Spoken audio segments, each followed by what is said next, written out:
ఆరాధన ప్రారంభించుకునేలాగున మనమందరూ నిలువబడి 278వ కీర్తన జీవాహారము రమ్మనే కీర్తన పాడుకుందాం. 278వ కీర్తన పాడుచు మన ఆరాధన ప్రారంభించుకుందాం.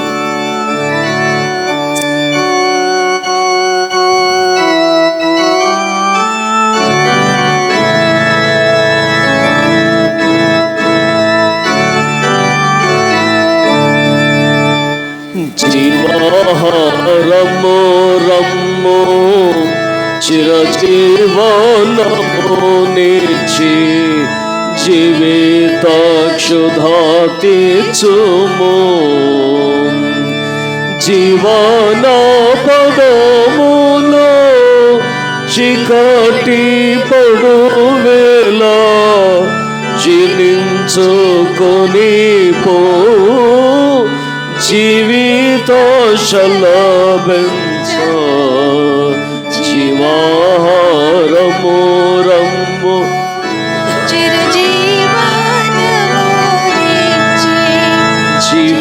జీవితాక్షుధ తీర్చుము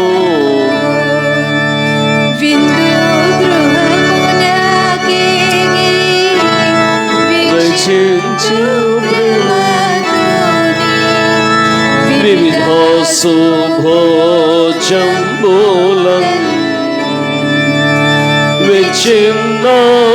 విచ్ఛిన్నమైనని విమల దేహ భూమిందు వికలంబో మనసుతో విరుదించి తినోచుందు జీవారము రమ్ము చిరజీవనము నిచ్చి తీర్చుము రుధిరాధారలలోన రుజువౌని ప్రేమలో రుభుమాయును పాపము ఋతద్రాక్షవల్లి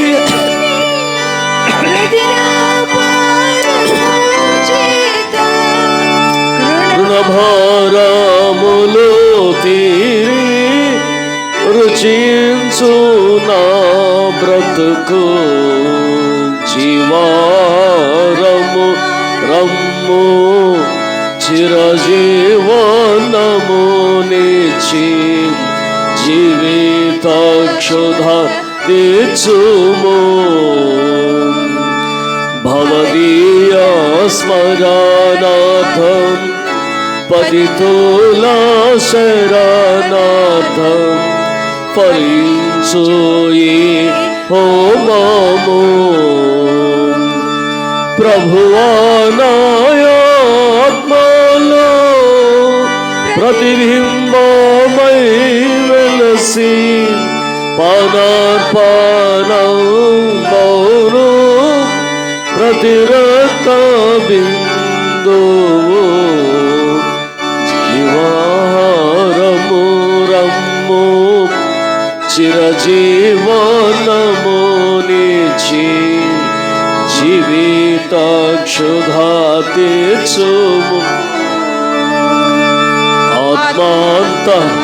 ఆత్మాంతఃపురములో అంతర్యగదిలోనా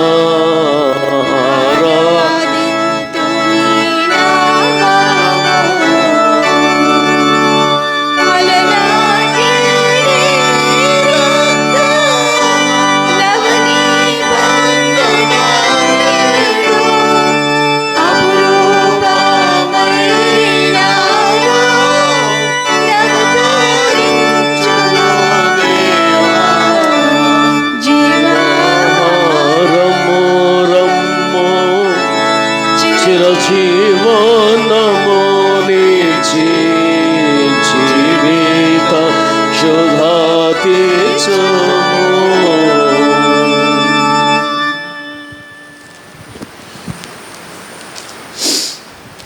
ప్రార్థించుదము.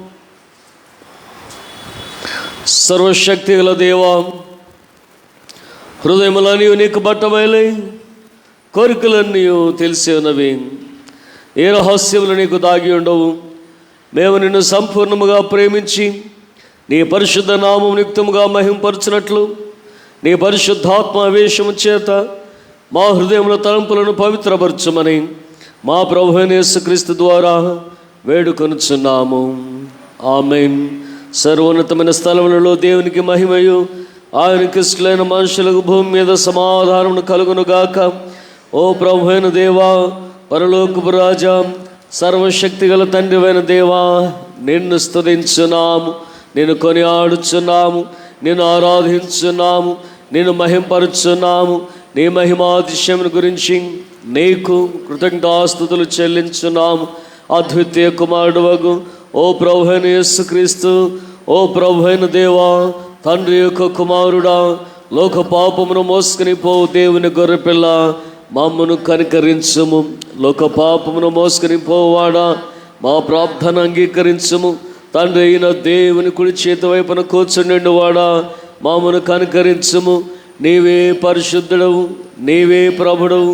ఓ యేసుక్రీస్తు, నీవే పరిశుద్ధాత్మతో తండ్రి అయిన దేవుని మహిమయందు సర్వోన్నతుడు అయి ఉన్నావు. ఆమేన్. మన ప్రభు ఎత్తి చెప్పిన ధర్మశాస్త్రము, ప్రవక్తల సంగ్రహము, మన ప్రభు అయిన యేసుక్రీస్తు చెప్పినదేమనగా, ఇశ్రాయేలు వినుము, మన దేవుడకు ప్రభు, అద్వితీయుడకు ప్రభు, నీవు నీ పూర్ణ హృదయముతోను, నీ పూర్ణ ఆత్మతోను, నీ పూర్ణ మనస్సుతోను, నీ పూర్ణ బలముతోను నీ దేవుడైన ప్రభువును ప్రేమింపాలను. ఇది మొదటి ఆజ్ఞ. నిన్ను వలె నీ పొరుగు వారిని ప్రేమింపాలను రెండవ ఆజ్ఞయు దాని వంటిదే. వీటికంటే ముఖ్యమైన ఆజ్ఞ మరేది లేదు. ఈ రెండు ఆజ్ఞలను ధర్మశాస్త్రం అంతటికని ప్రవక్తలకును ఆధారమై ఉన్నవి.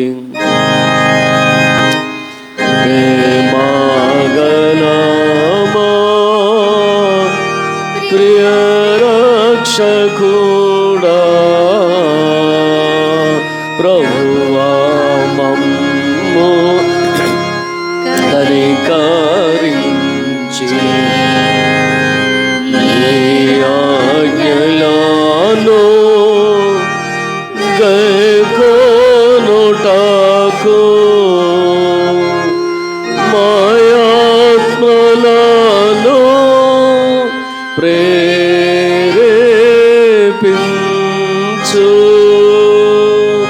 ప్రియులారా, దేవుని మిక్కిలి పరిశుద్ధ వాక్యం వినుటకును ప్రభు యొక్క శరీరక్తాలు పంచుకుంటుకును మనము కూడి వచ్చున్నాము.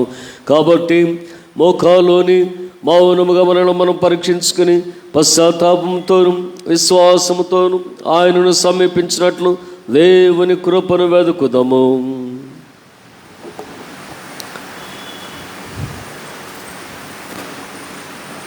మీ పాపముల నిమిత్తము వాస్తవముగాను పట్టుదలతోను పశ్చాత్తాపడి మీ పొరుగు వారిలో ప్రేమయు స్నేహమును కలిగి ఉండి ఇకను దేవుని ఆజ్ఞలను అనుసరించి ఆయన పరిశుద్ధ మార్గములందు నడుచుకొనుచు క్రొత్త నడవడి గలవారొకటుకు నిశ్చయించుకొనుచున్న మీరు మన ప్రభువైన యేసుక్రీస్తు ద్వారా ఆయనతో మరలా సమాధానపరచబడవలనని సర్వశక్తి గల దేవుని ఎదుట మీ పాపములను దీన మనసుతో ఒప్పుకొనుడి. పరలోకపు తండ్రి, నీకును మా పొరుగు వారికి విరోధముగా పాపం చేస్తామని ఒప్పుకొనుచున్నాము. వెలుగులో గాక చీకటిలో నడిచితిమి. క్రీస్తు నామమును పలికియు దుష్టత్వం నుండి తొలక్కుంటిమి. మమ్మను కనుకరించుమని నిన్ను బ్రతిమాలుకొనుచున్నాము. యేసుక్రీస్తు నిమిత్తము మా పాపములన్నిటినీ క్షమింపుము. నీ పరిశుద్ధాత్మ చేత మమ్మను శుద్ధీకరించము. మా మనస్సాక్షిని జీవింపచేయము. నీ పరిశుద్ధ నామమునకు మహిమ కలుగునట్లు మేము ఇతరులను హృదయపూర్వకముగా క్షమించి ఇప్పటి నుండి క్రొత్త నడవడి గల వారమై నిన్ను సేవించుటకు శక్తిని అనుగ్రహించుము. ఆమేన్. యేసుక్రీస్తు ద్వారా తన యుద్ధకు నిజముగా మల్లు వారందరికీ దేవుడు అనుగ్రహించు కృపావాక్యమును వినుడి.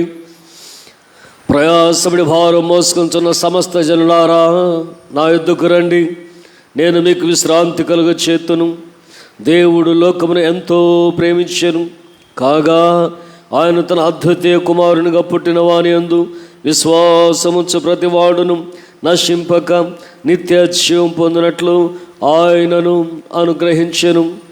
పాపులను రక్షించుటకు క్రీస్తు యేసు లోకమునకు వచ్చిన వాక్యము నమ్మదగినదియు పూర్ణాంగీకారమునకు యోగ్యమైనదై ఉన్నది. ఎవడైనను పాపం చేసిన యెడల నీతిమంతుడైన యేసు క్రీస్తును ఉత్తరవాది తండ్రి యొద్ద మనకున్నాడు. ఆయనే మన పాపములకు శాంతికరమై ఉన్నాడు.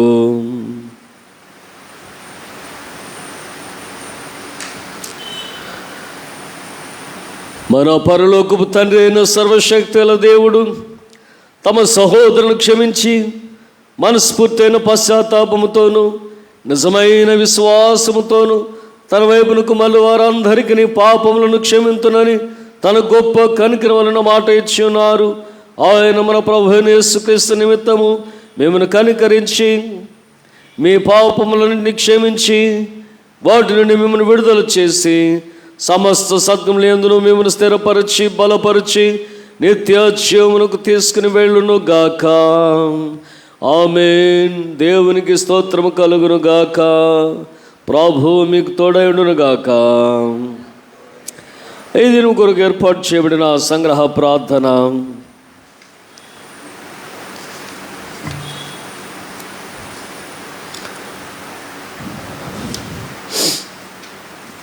పునరుద్ధానం ముందు వచ్చేడి 8వ ఆదివారపు సంగ్రహ ప్రార్థన. ఈస్టర్కు ముందు వచ్చేడి 8వ ఆదివారపు సంగ్రహ ప్రార్థన. సృష్టి యొక్క పతనం. న్యాయాధిపతివైన దేవా, తప్పిపోయిన వారిని ఎల్లప్పుడూ వెతుకుచుండేవాడవు కదా. నీతి హృదయములతో జీవించినట్లు మమ్మల్ని మార్చము. జీవితంలో అతి పరిచయమైన వాటిచే శోధింపబడుకున్నట్లు పడిపోకుండా మమ్మను నీకు సమీపంగా ఉంచుము. మా రుణములు నీవు క్షమించినట్లు మాకు అచ్చున్న వారిని మేము క్షమించటం మాకు సవాలు చేయము. నిన్ను వెదుకు జ్ఞానం మాకు దయచేయము. ప్రతిదినము నీ ప్రేమకు ప్రతిరూపముగా మేము జీవించుటకు మాకు సహాయం చేయమని మా విమోచన క్రయధనముగా తన ప్రాణం సమర్పించి నీతోనూ పరిశుద్ధాత్మతోనూ నిత్యము జీవించు పరిపాలించుండు మా ప్రభువైన యేసుక్రీస్తు ద్వారా వేడుకొనుచున్నాము. ఆమేన్. దయచేసి కూర్చోనండి. దేవుని వాక్యం చదవబడుతుంది.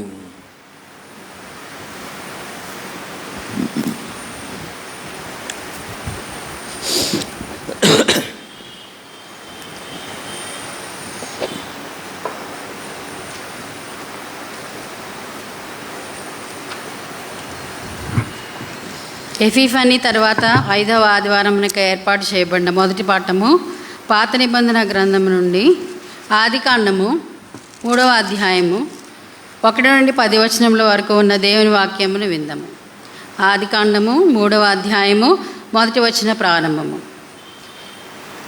దేవుడైన యెహోవా చేసిన సమస్త భూజంతువులలో సర్పము యుక్తిగలదై ఉండెను. అది ఆ స్త్రీతో, ఇది నిజమా? ఈ తోట చెట్లలో దేని ఫలములనైనను మీరు తినకూడదని దేవుడు చెప్పెనా అని అడిగాను. అందుకు స్త్రీ, ఈ తోట చెట్ల ఫలములను మేము తినవచ్చును, అయితే తోట మధ్యనున్న చెట్టు ఫలములను గూర్చి దేవుడు మీరు చావకుండునట్లు వాటిని తినకూడదనియు వాటిని ముట్టకూడదనియు చెప్పెనని సర్పముతో అనెను. అందుకు సర్పము, మీరు చావనే చావరు, ఏలయనగా మీరు వాటిని తిను దినమున మీ కన్నులు తెరవబడిననియు మీరు మంచి చెడ్డలను ఎరిగిన వారై దేవతల వలె ఉందిరనియు దేవునికి తెలియనని స్త్రీతో చెప్పగా, స్త్రీ ఆ వృక్షము ఆహారమునకు మంచిదనియు కన్నులకు అందమైనదనియు వివేకమిచ్చు రమ్యమైనదనియు ఉండుట చూచినప్పుడు ఆమె దాని ఫలములలో కొన్ని తీసుకొని తిని తనతో పాటు తన భర్తకును ఇచ్చెను. అతడు కూడా తినెను. అప్పుడు వారిద్దరు కన్నులు తెరవబడ్ను. వారు తాము దిగంబరులమని తెలుసుకొని అంజూరపు ఆకులు కుట్టి తమకు కచ్చడములను చేసుకొండ్రి. చల్లపూటను ఆదామును అతని భార్యయు తోటలో సంచరించుచున్న దేవుడైన యెహోవా స్వరం విని దేవుడైన యెహోవా ఎదుటికి రాకుండా తోట చెట్ల మధ్యను దాగుకొనగా దేవుడైన యెహోవా ఆదామును పిలిచి, నీవు ఎక్కడ ఉన్నావనెను. అందుకతడు, నేను తోటలో నీ స్వరం వినినప్పుడు దిగంబరునిగా ఉంటిని కనుక భయపడి దాగుకొంటినెను. ఇంతటితో మొదటి పాఠం సరి. ఓ దేవా వందనములు,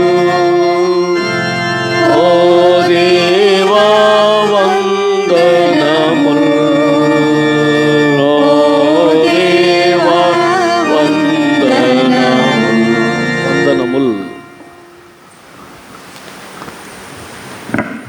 నేటి పరిశుద్ధ ఆరాధన కొరకై ఏర్పాటు చేయబడిన పత్రికా పాఠ్యభాగము అపోస్తులైన పౌలు రోమీయులకు రాసిన పత్రిక 3వ అధ్యాయము 21 నుంచి 26 వచనములు. అపోస్తులైన పౌలు రోమీయులకు రాసిన పత్రిక 3వ అధ్యాయము 21 నుంచి 26 వచనములు. ఇట్లుండగా ధర్మశాస్త్రమునకు వేరుగా దేవుని నీతి బయలుపడుచున్నది. దానికి ధర్మశాస్త్రమును ప్రవక్తలను సాక్ష్యమిచ్చుచున్నారు. అది యేసుక్రీస్తు నందలి విశ్వాస మూలమైనదై నమ్ము వారందరికీ కలుగు దేవుని నీతి అయి ఉన్నది. ఏ భేదమును లేదు, అందరూ పాపము చేసి దేవుడు అనుగ్రహించు మహిమను పొందలేకపోవచ్చున్నారు. కాబట్టి నమ్మువారు ఆయన కృపచేతనే క్రీస్తు యేసునందలి విమోచనము ద్వారా ఉచితముగా నీతిమంతులని తీర్చబడుచున్నారు. పూర్వము చేయబడిన పాపములను దేవుడు తన ఓర్మి వలన ఉపేక్షించినందున ఆయన తన నీతిని కనపరచువలనని క్రీస్తు యేసు రక్తమునందలి విశ్వాసము ద్వారా ఆయనను కరుణాధారముగా బయలుపరచెను. దేవుడు ఇప్పటి కాలమందు తన నీతిని కనపరచు నిమిత్తము తాను నీతిమంతుడును యేసునందు విశ్వాసము గల వానిని నీతిమంతునిగా తీర్చువాడునై ఉండుటకు ఆయన అలాగు చేసెను. ఇంతటితో పత్రికా పాఠ్యభాగం సరి. ఓ దేవా వందనములు, ఓ దేవా వందనములు, ఓ దేవా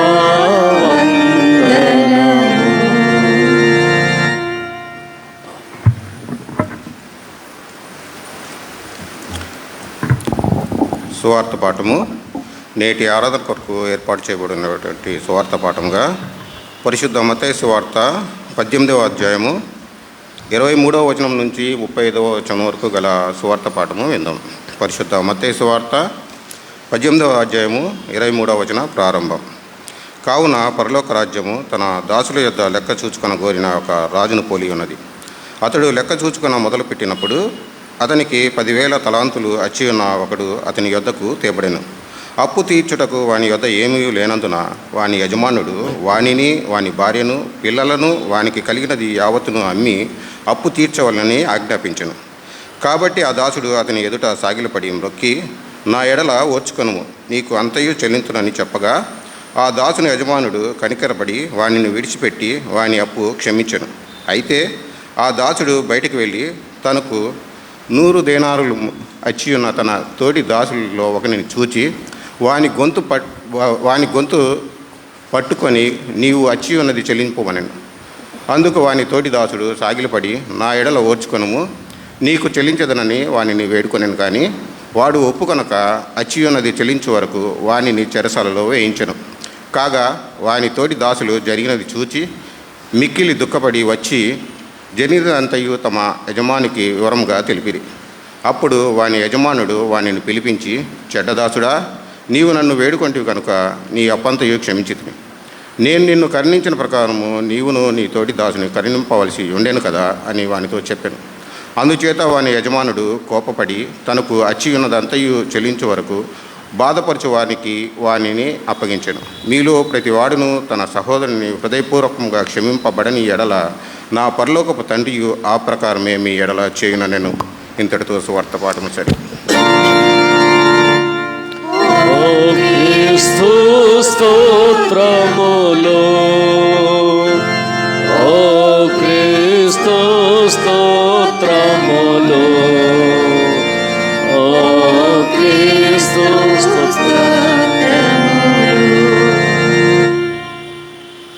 మనమందరం అలాగ నిలబడి 312వ కీర్తన సంగీతము మహావైద్యుడు వచ్చెను అనే కీర్తన పాడుకుందాం. 312వ సంగీతం.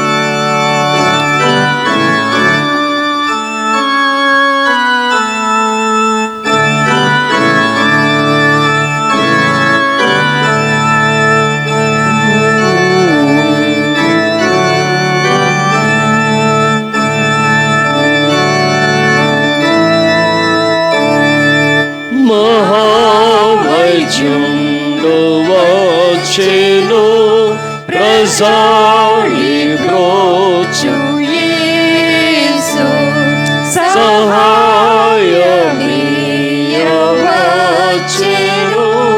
సంధింపరండి యేసు. మాధుర్యపు నామము, మోదమిచ్చు గానము, వేదవాక్య సారము,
ప్రార్థన చేసుకుందాం.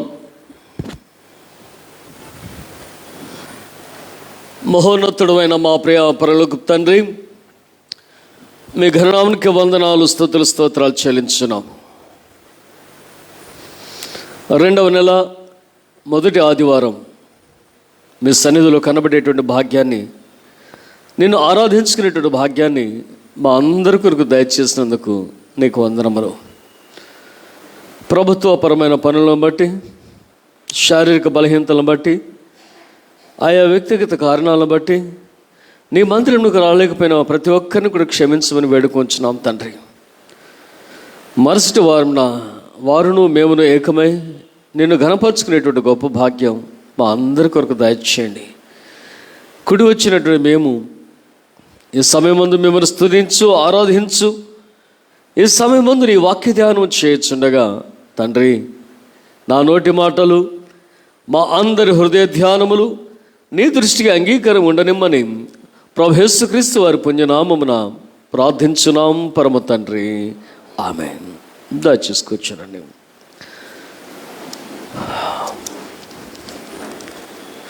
పోయిన వారం సృష్టి యొక్క మంచితనాన్ని గురించి మనం జ్ఞాపకం చేసుకున్నాం. మరి ఈ వారం సృష్టి యొక్క పతనాన్ని గురించి మనం ఆలోచన చేయబోతున్నాం. దేవుడు సృష్టించిన ప్రతిదీ కూడా మంచిది మంచిది మంచిది అని దేవుడు చెప్పినప్పుడు, ఎవరైతే మంచిది అని చెప్పబడ్డారో ఆ మంచి యావత్తును కూడా నాశనం చేసినటువంటి వాడు అపవాది. ఆ మంచి యావత్తును కూడా చెడగొట్టినటువంటి వాడు అపవాది.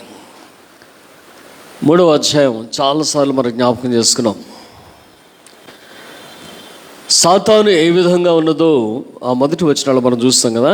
యుక్తి గలదై ఉండెను. భూజంతువులన్నిటిలో సర్పము యుక్తి గలదై ఉండెను కనుక దాని యుక్తి అంతటిని కూడా ప్రయోగించింది. చక్కగా హవమను పాడు చేసింది. హవమ యొక్క మనస్సు దేవునికి విరుద్ధంగా, అపవాదికి అనుకూలంగా మార్చుకుంది. హవమ చేత చేయించినటువంటి పాపం హవమతో ఆగిపోలేదు, ఆదాముకు కూడా అంటించింది. చాలాసార్లు మనం పాజిటివే నెగిటివే చాలాసార్లు మనం జ్ఞాపకం చేసుకునే ఈ మాటలు అదండి. ముందుగా ఆలోచన చేసినప్పుడు ఆదాము తిన్నాడు అంటే, చాలామంది ఆలోచన చేస్తారు ఏంటంటే, ఆదాము దేవుడు చెప్పినప్పుడు విన్నాడు, హవ్వ వినలేదు. కనుక ఒకవేళ అవ్వకు తెలియకపోవచ్చు, ఆదాముకు తెలుసు కదా ఆదాము ఎందుకు తిన్నాడు అని అంటాడు. మరి అంతకుముందు మనం ధ్యానం చేసినప్పుడు మిల్టన్ ఆ యొక్క లిటరేచర్ గురించి కూడా కొంచెం మాట్లాడాం కదా. ఆయన ఏమంటాడంటే, ఆదాముకి తెలిసి అవ్వొక్కతే చచ్చిపోతుంది, అవ్వొక్కతే దూరం అయిపోతుంది అన్నాడు. నా ఎముకల్లో ఎముక, నా మాంసంలో మాంసము, నీవు నరుల నుండి తీయబడితేవి, నీవు నారి అనబడదు అని చెప్పి హత్తుకున్నటువంటి వ్యక్తి ఈ రోజున ఆమె దూరం అయిపోతుంటే, దేవుని యొక్క ప్రణాళికలో ఎలాగో రక్షణ సంకల్పం ఉంటుందో, దేవుడు ఎలా రక్షిస్తాడో ఆదాము ఆలోచన కలిగిన వాడాయ. మరొక మాట మనకు జ్ఞాపకం చేసుకోవాలంటే, నా భార్యతో కూడా నేను చనిపోతే మా ఇద్దరిని దేవుడు ఏం చేస్తాడో అనేటువంటి ఒక ఆలోచన. మొట్టమొదటి ఆదాము చేసిన పాపము అనేది అనేక సార్లు మనకు జ్ఞాపకం చేసుకుంటున్నాం. అయితే ఆదాము చేసినటువంటి త్యాగం ఎవరి కొరకు అంటే, తన భార్య అయినటువంటి హవ్వ కొరకు. తన శరీరము, తన ఎముక అయినటువంటి హవ్వ కొరకు తనను కూడా త్యాగం చేసుకున్నాడు. అంటే is it the right way అని అంటే, మే నాట్ బి. అరే ఆమె నరకానికి వెళ్ళిపోతాడు, నువ్వు కూడా నరకానికి వెళ్ళిపోతావా అంటే కుదరదు. ఈ రోజున అసలు కుదరదు. భార్య నరకానికి వెళ్తే భర్త కూడా నరకానికి వెళ్ళాలని లేదు. భార్య పరలోకానికి వెళ్తే భర్త కూడా పరలోకానికి వెళ్ళాలి, భర్త పరలోకానికి వెళ్తే భార్య కూడా పరలోకానికి వెళ్ళాలి. ఇది దైవవాక్యం. కానీ భార్య నరకానికి వెళ్తే భర్త నరకానికి వెళ్ళాలని, భర్త నరకానికి వెళ్తే భార్య నరకానికి వెళ్ళాలనేటువంటి సిద్ధాంతం ఏమి లేదు. దానినే భక్తుడైనటువంటి సాధు సుందర్ సింగ్ ఒక మాటలో చెప్తాడు. తన భార్య ముందు చనిపోయింది, పరలోక రాజ్యం కింద ఒక వ్యక్తి యొక్క భార్య. తర్వాత భర్త వచ్చాడు, ఒక క్షణకాలం దేవుని సంధిలో ఉన్నాడు. తర్వాత పాతాళమునకు పంపబడినప్పుడు ఆమె చూసేట్టుంది, అయ్యా నా భర్త ఉన్న స్థలానికి నన్ను కూడా పంపించండి. అమ్మా, ఇది భూలోకం కాదు. ఇక్కడ ఎవరైతే దేవుని భయభక్తులు కలిగి ఉన్నారో, ఎవరైతే విశ్వాసాన్ని కాపాడుకున్నారో వారు మాత్రమే పరలోక రాజ్యంకు రాగలరు. కాబట్టి అక్కడ మనం జ్ఞాపకం చేసుకోవాల్సింది ఏంటంటే, ఎక్కున్నటువంటి కుటుంబ బాంధవ్యం అక్కడ ఉండదు. ఎవరు ఎంత రక్షణను సంపాదించుకుంటే అంత దేవునితో సమీపమై ఉంటారు, అంతే. మేమిద్దరం ఒకే ఇంట్లో ఉన్నాం కదా, మేమిద్దరం ఒకే చోట కాపురం చేస్తాం కదా, మేమిద్దరం ఒకే చోట ఉంటాం. పరలోకంలో కూడా మా ఇద్దరు ఒక చోట నిలబడతాం. We live together for 50 years, 60 years, 40 years, 30 years. ఎన్ని మనం చెప్పుకునేటువంటి కాదులేవు అక్కడ చల్లవు. భార్య అయినా భర్త అయినా వారి యొక్క విశ్వాస స్థాయిని బట్టి ప్రభువుకు సమీపంగా ఉంటారు. భర్త భార్యకు సొంత భర్త భూమి మీదే, భార్య భర్తకు సొంత భార్య భూమి మీదే. పరలోక రాజ్యంలో ఇవే విషయాలు ఇవే ఉండవు, ఏ బాంధవ్యం కూడా ఉండొద్దు. అయితే ఇక్కడ మనం చూసినట్లయితే దేవుని ప్రేమ తన సంఘమైనటువంటి తన భార్య అయినటువంటి సంఘం కొరకు క్రీస్తు ఎలాగూ శ్రమపడినో భక్తుని పౌలు ఎఫెసు సంఘానికి రాస్తాడు. మత్సైనను మడతైనను కలంకమైనదు అంటే మరి ఏదైనా లేకుండా ఉండాలని ఉదక స్నానం చేత ఆమెను శుద్ధి చేసుకున్నాడట. అంటే తన సిలువ రక్తం వల్ల శుద్ధి చేసుకున్నాడు. తన సిలువ రక్తం వల్ల శుద్ధి చేసుకుని ఆమెను శుద్ధీకరించుకున్న స్థితి కొరకు తాను అర్పించుకుని, అనగా మొదటి ఆదాము తన భార్య కొరకు ఎలాగో త్యాగం చేశాడో, రెండవ ఆదాము అనేటువంటి యేసుక్రీస్తు వారు కూడా దానిని త్యాగం చేసి తన సంఘాన్ని రక్షించుకున్నాడు. అయితే ఆదాము చేసిన పొరపాటు ఏంటంటే తన భార్యతో కూడా నశించిపోయాడు. ప్రభువారు చేసిన పని ఏంటంటే తాను రక్షించబడిన వాడే, తనను తాను రక్షించుకున్న వాడే, మరణం నుండి బయటకు వచ్చిన వాడే, తన భార్యను మరణం నుండి బయటకు తీసుకుని వచ్చాడు. సంఘమంతా కూడా ఈ మరణం నుండి దాటి వెళుతున్నటువంటి సంఘం ఇది. మనతో పాటు యేసయ్యను తీసుకెళ్ళట్లేదు, మనం యేసయ్య మరణం నుండి బయటకు తీసుకువెళ్తున్నాడు. దానిని మనం జ్ఞాపకం చేసుకున్నప్పుడు సృష్టి యొక్క మంచితనం ఏంటి అని దాన్ని మరలా మనం చూస్తాం కదా. చాలా సృష్టి మనందరూ కూడా దీవెనకరమైన స్థితిని కలుగ చేసింది, ఎన్నో రకాలైనటువంటి దీవెనలు ఇచ్చింది.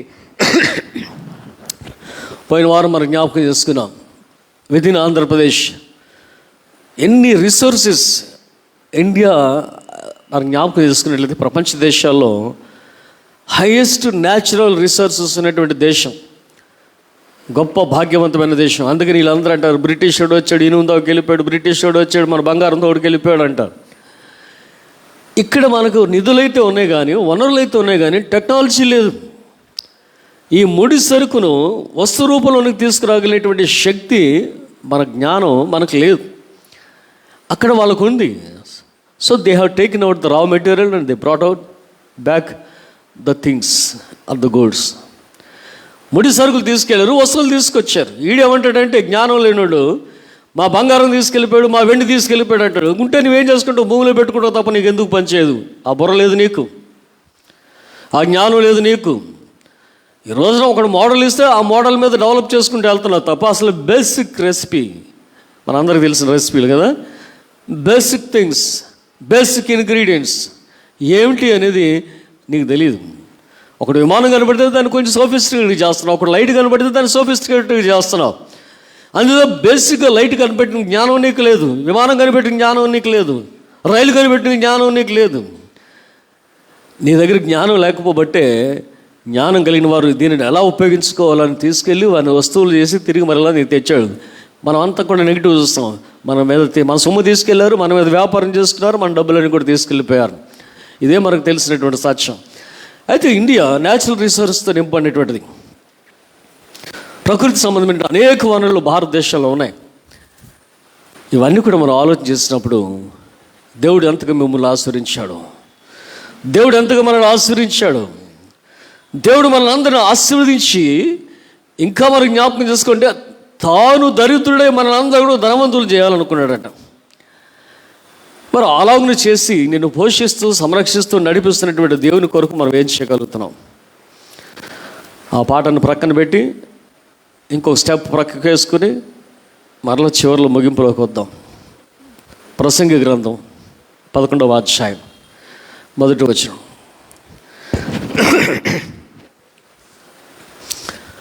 ప్రసంగి గ్రంథం,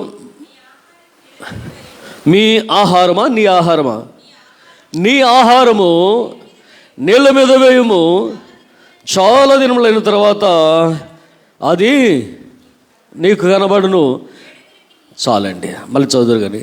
నీ ఆహారము నీళ్ళ మీద వేయము, చాలా దినములైన తర్వాత అది నీకు మరలా కనబడును. Cast your bread upon the waters, for after many days you will find it again అంటాడు. You will find it again. చాలా దినముల తర్వాత మరలా నీకు అది కనబడుతుంది. ఇస్ ట్రూ, ఇది వాస్తవమా అని అంటే వాస్తవమే, వాస్తవమే. So your seeds, so your grain, నీళ్ళ మీద వేయి అని అంటాడు. నీళ్ళ మీద వేస్తే ఏమవుతుంది అట్లా, భూమి మీద వేస్తే ఏమవుతుంది? ఇంకొంచెం చిన్న లాజిక్ మనం నేర్చుకుందాం కదా. చిన్నప్పుడు మనం అందరం సైన్స్ చదివాం. ఏం సైన్స్? జీవశాస్త్రం ఉంటుంది కదా, జీవశాస్త్రం చదువుంటాం. దానిలో బీజవ్యాప్తి అనేటువంటి ఒక మాట మనం వినుంటాం. బీజవ్యాప్తి ఎలా వెళ్తుంది?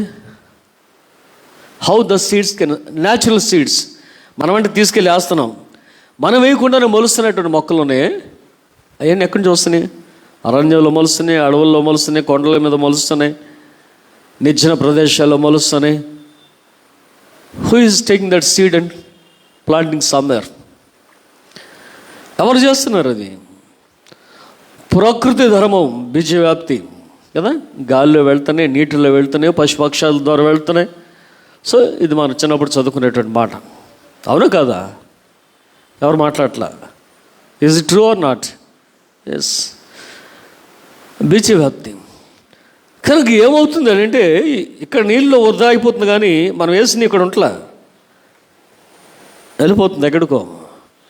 కొట్టుకెళ్ళి ఎక్కడో భూమి ఉంటుంది, అక్కడ అది నాటుకుంటుంది. ఆఫ్టర్ సమ్ టైమ్ ఆ నీరు ఆరిపోయినటువంటి స్థలాలకు అది వెళ్ళినప్పుడు అది మరలా మొలిచే విధానం, అది మొలిచే విధానం. It will not be wasted. అది వృధా కాదు, తిరిగి మొలిచేటువంటి విధానం దానిలో ఉంది. అది ఒక విధానం. మనం తీసుకెళ్ళి పర్టికులర్గా నాటుకుంటున్నటువంటి విధానం వేరు, ప్రకృతి సంబంధంగా నాటబడుతున్నటువంటి స్థితి వేరు. దీని మీద మరొకసారి మనం ఆలోచన చేసినట్లయితే, ఈ 11వ అధ్యాయం, ప్రసంగి గ్రంథం 11వ అధ్యాయంలో 3 సంగతులు ప్రసంగి లేదా జ్ఞాని, the teacher is telling to the people. ఏమంటున్నాడు చూడండి ఒకసారి. మొట్టమొదటిది, caste your bread upon the waters. రెండవ మాట మనం ఆలోచించిన 6వ వచనం దగ్గర నుంచి, అడ్వైస్ టు ద ఫార్మర్స్, వ్యవసాయదారునికి సలహా. చదవమా. ఉదయమందు విత్తనం విత్తము. At what time? ఎప్పుడు అనంటే, ఫార్మింగ్ గురించి తెలిసిన వారందరికీ కూడా, ఈ వ్యవసాయం గురించి ఆలోచన వచ్చిన అందరూ కూడా ఉంటుంది. ఎర్లీ అవర్స్, ఆ విత్తనాలు చల్లేటువంటి విధానం. కొంతమంది ఇంకా సాయంత్రం చల్లుతూ ఉంటారు, కానీ సాయంత్రం is not good. Early hours, అది కూడా చల్లదనమే కదా అనుకుని కొంతమంది ఈవినింగ్ కూడా చల్లుతున్నారు ఈ మధ్య. అయితే అది వేరు. కానీ ఈ టీచర్స్ అడ్వైస్, ప్రసంగి యొక్క, జ్ఞాని యొక్క ఆలోచన ఏమిటంటే, ఏమంటాడు చూడండి 6వ వచనం, ఉదయమందు విత్తనము విత్తము చాలు, అస్తమయమందు అది, ఈవినింగ్ కూడా అని అంటాడు. ఈవినింగ్ కూడా, బట్ ఉదయం. తర్వాత నెక్స్ట్ కమింగ్, ఆ డౌన్లోకి వచ్చినప్పుడు ఏమంటాడంటే, అయ్యోదండి నేను చెప్తాను, live in view of common judgement. చివరి వచనాలకు వచ్చేస్తే ఏమంటాడంటే, నీవేం చేయాలనుకుంటున్నావో అది చేసుకో. This the advice for the youth. This is the teacher's advice for the youth. యవనస్తులందరికీ కూడా, మనందరూ కూడా దాటి వచ్చినటువంటి పరిస్థితులు ఉన్నాం. ఏమేమి నువ్వు చేయాలనుకుంటావు చెయ్యి, but there is a future judgement. Keep in your mind the view of judgement, how you are going to stand before the seat of judgement, God's seat of judgement. దేవుని యొక్క న్యాయ స్థలమందు నువ్వు నిలబడేటప్పుడు ఏ స్థితిలో ఉండబోతున్నావు దానిని మనసులో పెట్టుకుని నీవేం చేయాలంటే చేసుకో అన్నాడు. ఎవడు చేస్తాడు? తాగితే తప్పని తెలుసు, తిరిగితే తప్పని తెలుసు, దెబ్బలాడితే తప్పని తెలుసు, అబద్ధపడితే తప్పని తెలుసు, కోపగించుకుంటే తప్పని తెలుసు, అన్నీ తెలుసు. తెలిసి ఏం చేస్తావు అంటే అన్నీ మానేసి కూర్చో, అంతకుమించి చేయాలని లేదు. చేయాలనుకుంటే చెయ్యి, చేసిన వాటికి అల్లడికి తీర్పు ఉంటుంది అనేది జ్ఞాపకం చేసుకో. So this advice of the ప్రసంగి ఎవరికి? యవనస్తులు. సో ఈ 3 అడ్వైజెస్ల నుంచి మొట్టమొదటి దాన్ని మనం తీస్తున్నాం. It is for all people. నీ ఆహారం నీళ్ళ మీద వేము, చాలా దినం తర్వాత అది మరలా మనకి కనబడుతుందని చెబుతున్నటువంటి దేవుని యొక్క వాక్యాన్ని మనం జ్ఞాపకం చేసుకుంటే ఇది ప్రజలందరి కొరకు కూడా, ఇది ప్రజలందరూ కొరకు కూడా ఇవ్వబడుతున్నటువంటి సలహాగా మనం చూస్తే caste your bread upon the waters. ఇప్పుడు చదవండి 2వ వచనం.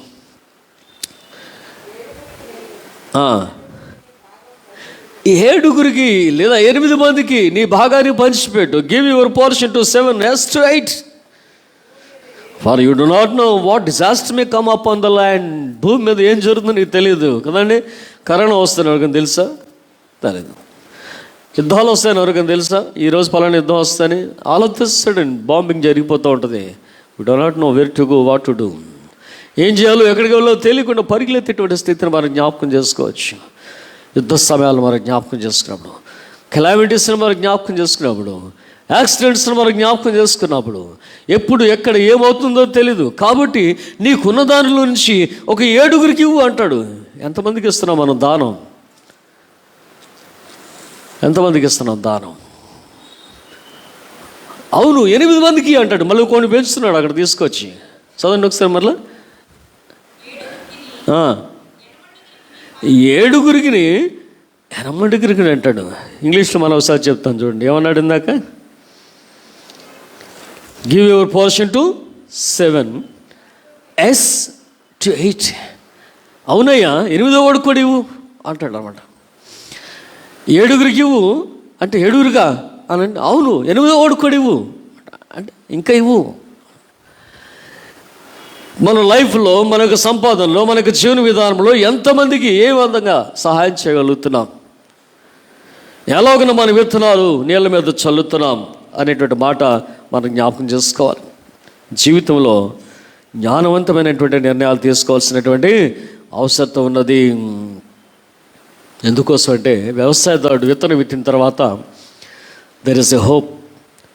నేను తప్పనిసరిగా పంట కూర్చుకుంటాను, నేను తప్పనిసరిగా పంట కూర్చుకుంటాను. ఒక నిరీక్షణ వారికి ఉన్నది. తప్పనిసరిగా అవి ఫలిస్తాయి. ఎన్ని బస్తాలు పండుతాయనే తర్వాత సంగతి. ఫలిస్తుంది అనేటువంటి ఒక గొప్ప ఉద్దేశం అతను కలిగిన వాడే జీవితంలో ఒక మంచి నిర్ణయాన్ని తీసుకుంటున్న వ్యక్తిగా ఆయన చూడవచ్చు. ఈ 2వ వచనంలో మనం చూస్తాం, be gracious or be generous. దయ కలిగిన వారై ఉండండి, ఔదార్యం కలిగిన వారై ఉండండి. దేవుడు చెప్తున్నటువంటి గొప్ప మాట మనం జ్ఞాపకం చేసుకున్నప్పుడు దాని కంక్లూజన్ ఏమంటాడు చూడండి. మన జీవితంలో ఎప్పుడు ఏ అవసరం వస్తుందో మనకు తెలియదు.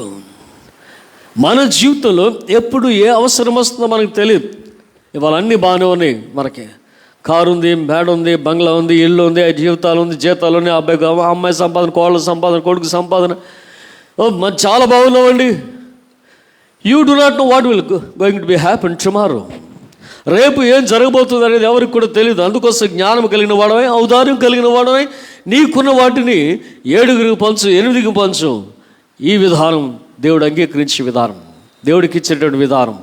సో ఏం నేర్పిస్తున్నాడంటే దేవుడు కొన్ని రీతిలో మనుషులకును నీ దాన ధర్మాలు, నీ సహాయం, నీ ఔదార్యాన్ని కనపరచమని కోరుతున్నట్లుగా మనం చూస్తాం. యెషయా గ్రంథాన్ని మనం జ్ఞాపకం చేసుకున్నట్లయితే 32వ అధ్యాయం 20వ వచనంలో ఒక చక్కని మాట మనకు కనబడుతుంది. సమస్త జనముల యొద్దను విత్తనములు చల్లుచు, ఎద్దులను గాడిదలను తిరగనిచ్చు ఉండు మీరు ధన్యులు. యేసువారు చెప్పినటువంటి బెటిట్యూడ్స్ మనకు జ్ఞాపకం చేసుకుంటాం. నవధాన్యత లేదు అంట తెలుగులో, చక్కగా 9 ధాన్యతలు ఉన్నట్టున్నాయి కదా అక్కడ. 9 నవధాన్యతలు అంట తెలుగులో బాగా చదువుకునేటువంటి వాడు. అయితే ఇక బెటిట్యూడ్స్ ధాన్యతలు మనకు జ్ఞాపకం చేసుకుంటే ఒక ధాన్యత ప్రసంగి చెప్పాడు మనకి. దేవుడు యెషయా ద్వారా మాట్లాడుతున్నాడు. 32వ అధ్యాయం చదువు మళ్ళీ ఒకసారి. సమస్త జనముల యొద్దను విత్తనములు చల్లుచు, ఎద్దులను గాడిదలను తిరుగునిచ్చి మీరు ధాన్యులు అంటాడు. అంటే వ్యవసాయం చేయండి అంటాడు, వ్యవసాయం చేయండి. ఇప్పుడు మన అందరికీ తెలిసినటువంటి విధానం ఏమిటంటే, చక్కగా ఒక మడి దున్నుకొని దాన్ని సిద్ధపరచుకొని దానిలో విత్తనాలు కట్టి కొంచెం మొలకొచ్చిన తర్వాత దానిలో చల్లుకొని ఒక 15 రోజులు ఒక 20 రోజుల తర్వాత దాన్ని తీసి వేరే చోట నాటడం. But in the eastern culture మనలాంటి స్థలాలు కాదవి, మనలాంటి స్థలాలు కాదవి.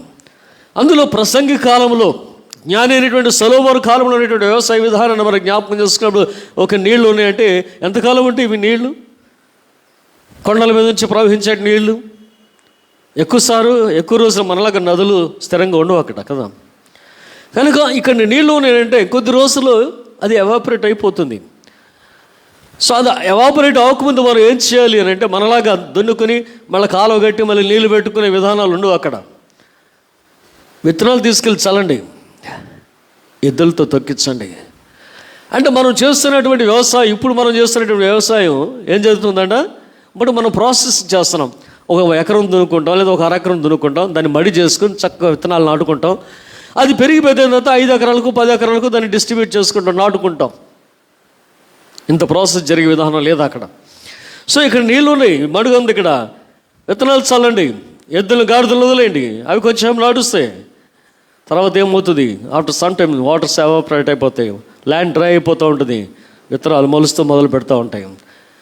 ఈ విధానాన్ని జ్ఞాపకం చేసుకుంటూ ఈ మొదటి ఆలోచన మనం ఉంటే, ఎక్కడ నీరు కనబడితే అక్కడ విత్తనాలు చల్లినటువంటి వాడు ఇశ్రాయేల్ దేశంలో లేదా ఈస్టర్న్ కల్చర్లో ధన్యుడు అనేటువంటి మాట మనం చూస్తే, the whole land should be under the tillage, that is the purpose. మొత్తం కూడా వ్యవసాయ సంబంధమైనటువంటి. కనుక ఈ రోజున అగ్రికల్చరల్ డెవలప్మెంట్స్ మనం చూస్తే ఇశ్రాయేల్ దేశాన్ని మించినట్టు దేశం లేదు.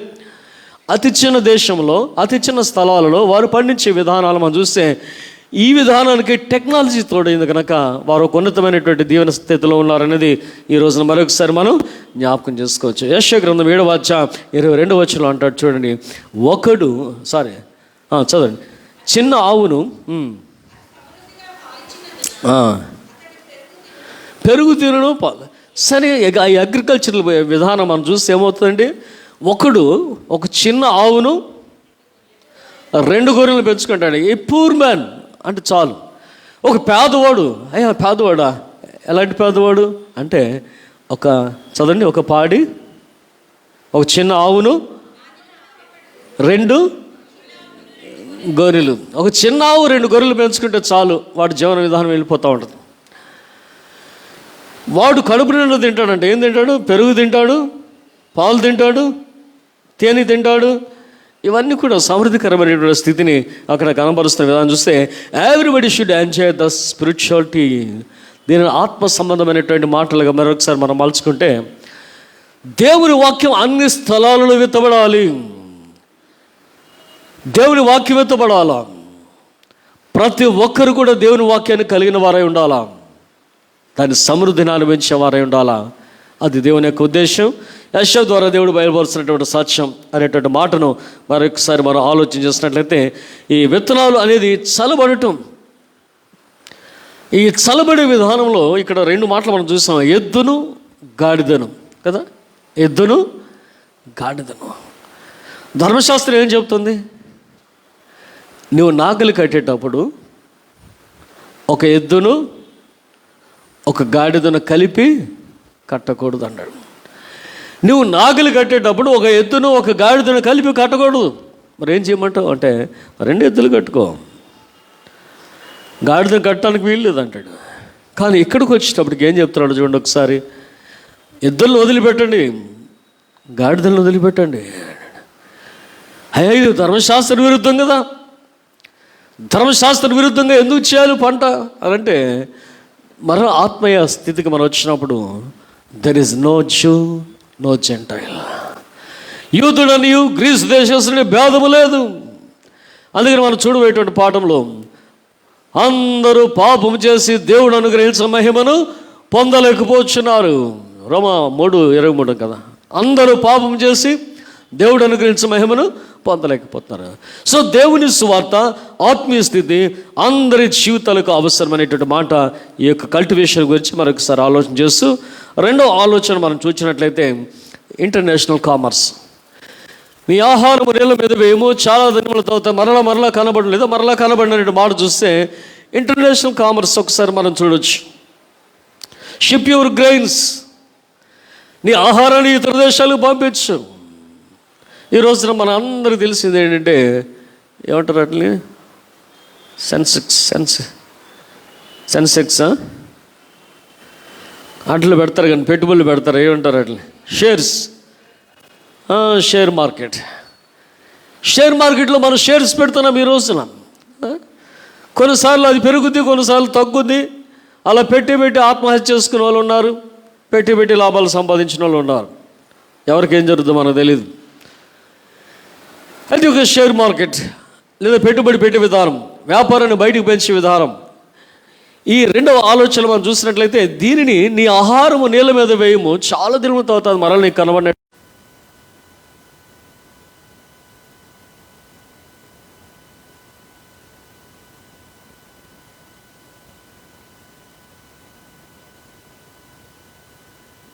మోసం చేయవచ్చు.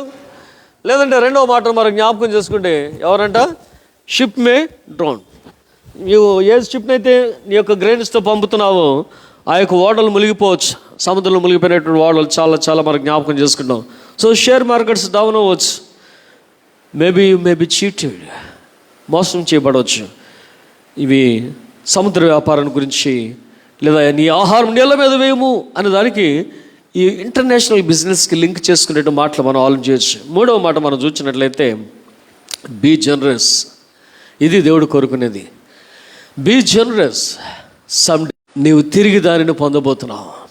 నీ ఔదార్యాన్ని బట్టి, నీవిచ్చే దానిని బట్టి, నీ కానుకలను బట్టి, నీ దేవుని ప్రేమను బట్టి నీవు తిరిగి మరలా పొందుకోబోతున్నావు అనేటువంటి మాట ఇక్కడ మనం జ్ఞాపకం చేసుకుంటే, ప్రభు వారు ఒక చక్కని మాట చెప్పారు. నా నామమున వచ్చిన వారికి గిన్నెడు చన్నీళ్ళు ఇచ్చినట్లయితే దాని యొక్క ఫలమును మీరు పోగొట్టుకోరు అంటాడు. So who ever comes in the name of Jesus to your home, to your house, వచ్చిన వారిని మనం ఏం చేస్తుంటాయా, కాఫీ తాగండి, టీ తాగండి కదా, కాఫీ తాగండి, టీ తాగండి.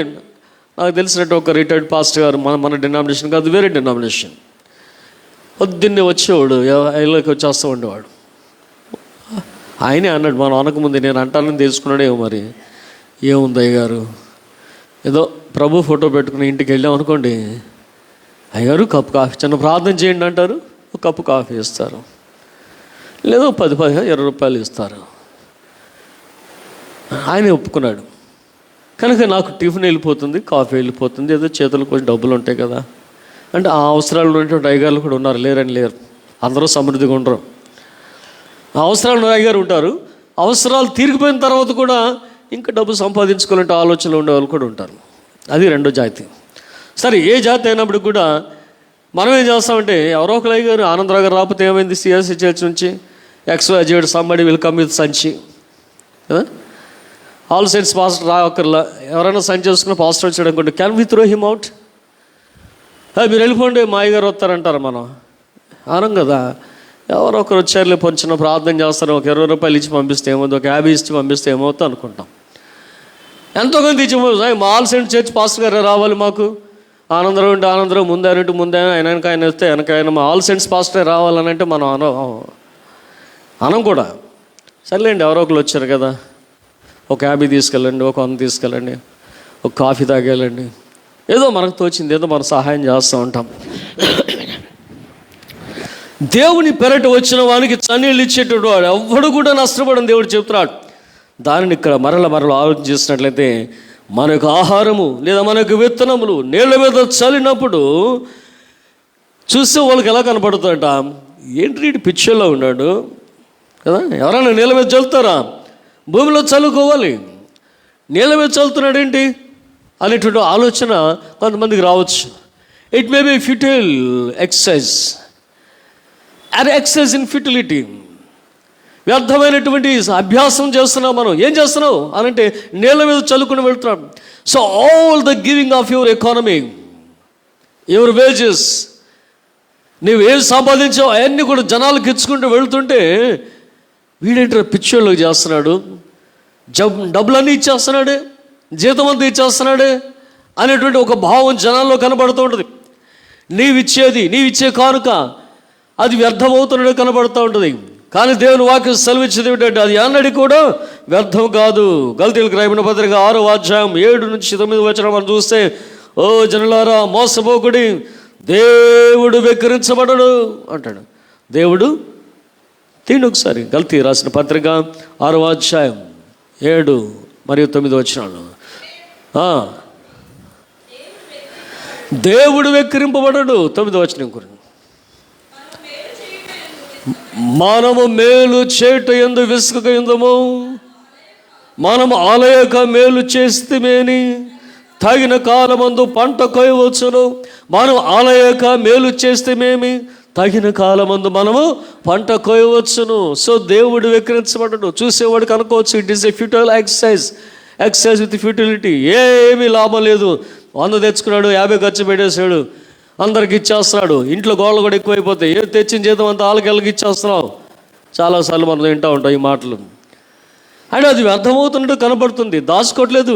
అయ్యి ఎంత డిపాజిట్స్ ఉన్నాయి నీకు, ఎంత సేవింగ్స్ ఉన్నాయి నీకు అంటే, ఏం సేవింగ్స్ అండి, ముందు అవి తెచ్చిన వాళ్ళకి ఇచ్చేస్తూ ఉంటాడు కదా అనేవాళ్ళు కూడా లేకపోలేదు. ఉన్నారా లేరా లోకంలో? మనలో కాదు, మనందరం మంచి వాళ్ళం. లోకంలో అలాంటి వాళ్ళు ఉండరా? ఉంటారు. ఏం సేవింగ్ చేశాడండి, తెచ్చిన వాళ్ళకి ఇచ్చేస్తాడు కదా. సో ఇలాంటివన్నీ మనకు జ్ఞాపకం చేసుకుంటే దేవుడు ఏం చెప్తున్నాడు చూడండి, దేవుడు వెక్కిరించబడడు. మనం ఆలయక మేలు చేస్తే మేము తగిన కాలమందు మనము పంట కోయవచ్చు. సో దేవునికి ఇచ్చేవి, దేవుని సంగమా ఉదయ కలసాలు మరొకసారి జ్ఞాపకం చేసుకుందాం, టైం అయిపోతుంది. దేవునికి ఇచ్చేవి, దేవుని నామం ఇచ్చేవి అన్నీ కూడా తిరిగి దేవుడు సమకూరుస్తాడు. అందుకనే పరలోకమందు మీ ధనమును సమకూర్చుకొనుడి. Where is your savings? ఎక్కడ లాకర్స్ ఉన్నాయి నీకు? ఏ లాకర్లో ఉన్నాయి నీ వస్తువులని? ఏ బ్యాంకులో ఉన్నాయి నీ అకౌంట్స్ అని? ఎక్కడ దాచిపెట్టావు ఇంతవరకు? ఓ ప్రియ దేవుని సంగమా, ప్రియ దేవుని బిడ్డ, పరలోక రాజ్యంలో నీ ధననిధి ఎంత? What is your bank balance in heaven? Can you ever imagine that one? Can you ever calculate that one? ఎప్పుడైనా నేను ఎంత దానం చేస్తుంటాను, దేవుని సన్నిధిలో ఇదిగో నా దానం ఎంత ఉన్నది, దేవుని సన్నిధి నేను ఎంత ఇచ్చాను, దేవుని సన్నిధిలో నా దానం ఎంత ఉంది, నా ధననిధి ఎంత ఉంది అని ఎవరైనా గుండె మీద చేసుకుని చెప్పుకోగలవా?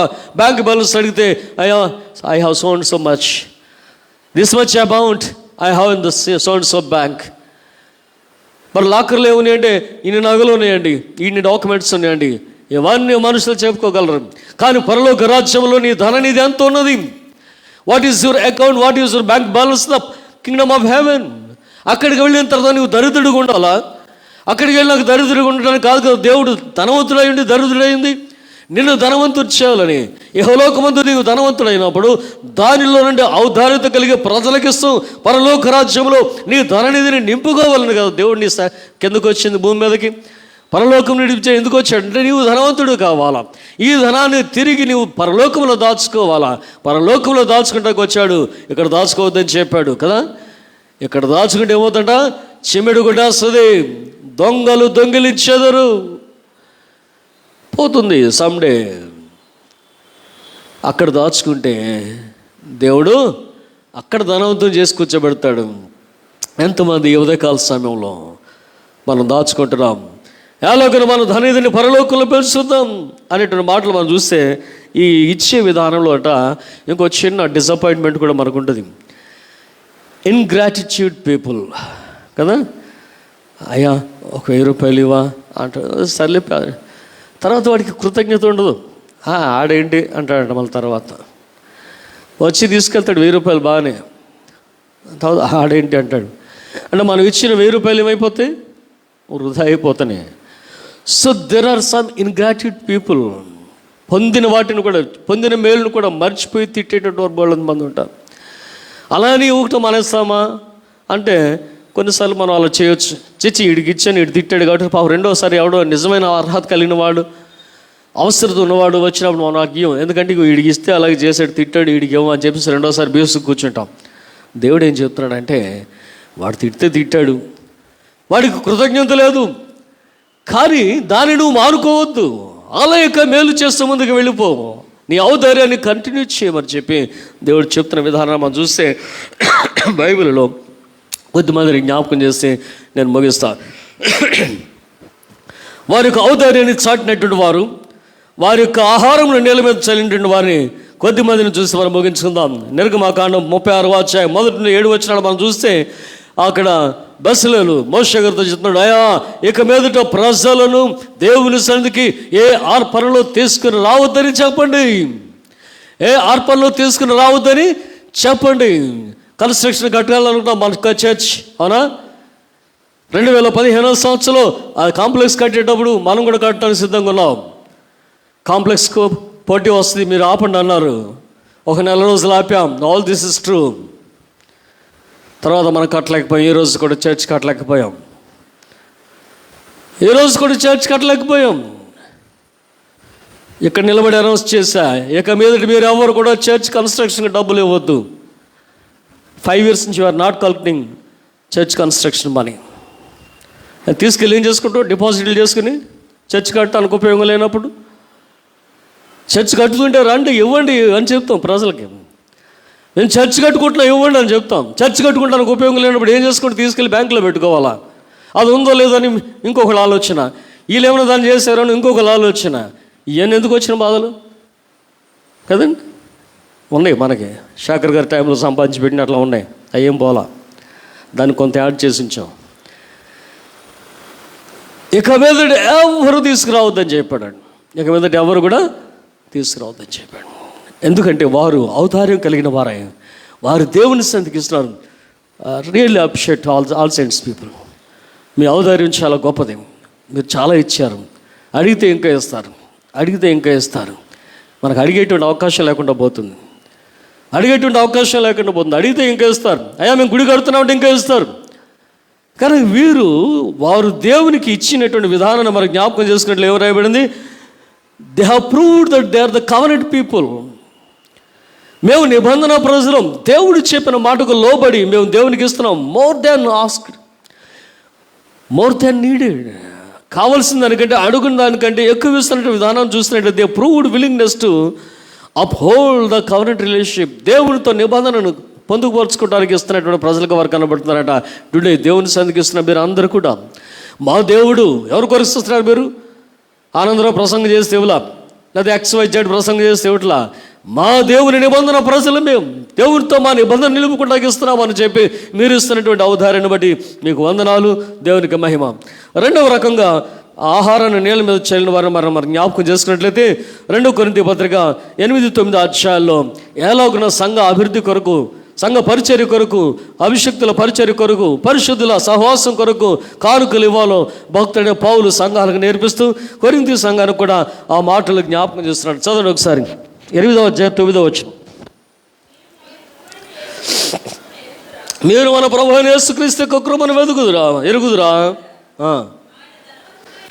ఆయన ధనవంతుడై ఉండి మీరు తన దారిద్ర్యం వలన ధనవంతులు కావాలని ఆయన దరిద్రుడై భూమి మీదకి వచ్చి మిమ్మల్ని అందరూ కూడా ధనవంతులు చేసినప్పుడు తిరిగి దేవుని కొరకు, దేవుని పరిచర్య కొరకు, దేవుని సంఘం కొరకు మీరు ఏం చేయబోతున్నారు అని చెప్తూ 9వ అధ్యాయానికి వచ్చినప్పుడు అంటాడు చూడండి, కొంచెముగా 6వ వచనం, కొంచెముగా విత్తువాడు కొంచెముగా పంట కోయను, విస్తారముగా విత్తువాడు లేదా సమృద్ధిగా విత్తువాడు సమృద్ధికరమైనటువంటి పంటను కోయును.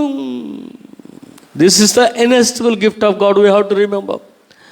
తన కుమారుడైనటువంటి యేసు అనేటువంటి దేవుని పరలోకం నుండి వెళ్ళి, నాయన నువ్వు భూమి మీదకి వెళ్ళి వారిని ధనవంతులుగా చేయమని, ఆ ధనవంతులుగా చేసే విధానంలో, తిరిగి పరలోక రాజ్య వారసత్వాన్ని మనకిచ్చే విధానంలో, ఆయన మన కొరకు మరణించిన విధానంలో చూస్తే దేవుని యొక్క అపారమైనటువంటి ప్రేమ. ఈ ప్రేమకు ఎంత వెలగట్టి నీవు నేను తిరిగి దేవుని సన్నిధికి ఇవ్వగలుగుతున్నాం. అయ్యా నీ కుమారుడైనటువంటి యేసుక్రీస్తును మా దగ్గరికి పంపినందుకే ఈరోజు మేము ధనవంతులుగా ఉన్నాం. నీ కుమారుడైనటువంటి యేసుక్రీస్తు మా కొరకు చనిపోయి తిరిగి లేచినందుకే మేము పరలోక రాజ్య వారసులు అవుతున్నాం. ఇదిగో మాకు కలిగిన వాటిలోంచి మేము ఇస్తున్నాం అని చెప్పి ఎంతమంది వారి యొక్క ధన నిధులు ఉండి దేవునికి ఇవ్వగలుగుతున్నారు. అందుకంటాడు, కొంచెముగా విత్తువాడు కొంచెముగా కోయును, విస్తారముగా విత్తువాడు విస్తారముగా పంట కోయును. కనుక మీరు ఆలయక విసుగక దేవుని సన్నిధికి విస్తారమైనటువంటి కానుకలు ఇచ్చి మీ ఔదార్యాన్ని చాటుకోండి అని చెప్పి పౌలు చెప్తున్నట్టు మాట మనం జ్ఞాపకం చేసుకున్నట్లయితే, the response to a great cause, పరిశుద్ధుల పరిచర్య, దేవుని సంఘ పరిచర్య అనేటువంటి ఒక గొప్ప కారణం కొరకు వీరందరూ కూడా పౌలు చెప్పినటువంటి మాటల్లో వీరందరూ కూడా వారి యొక్క విత్తనములు నీళ్ళ మీద వేసుకుంటూ వెళ్ళారు. వారి యొక్క విత్తనములు నీళ్ళ మీద చల్లుకుంటూ వెళ్ళినటువంటి వారికి మనం చూస్తాం.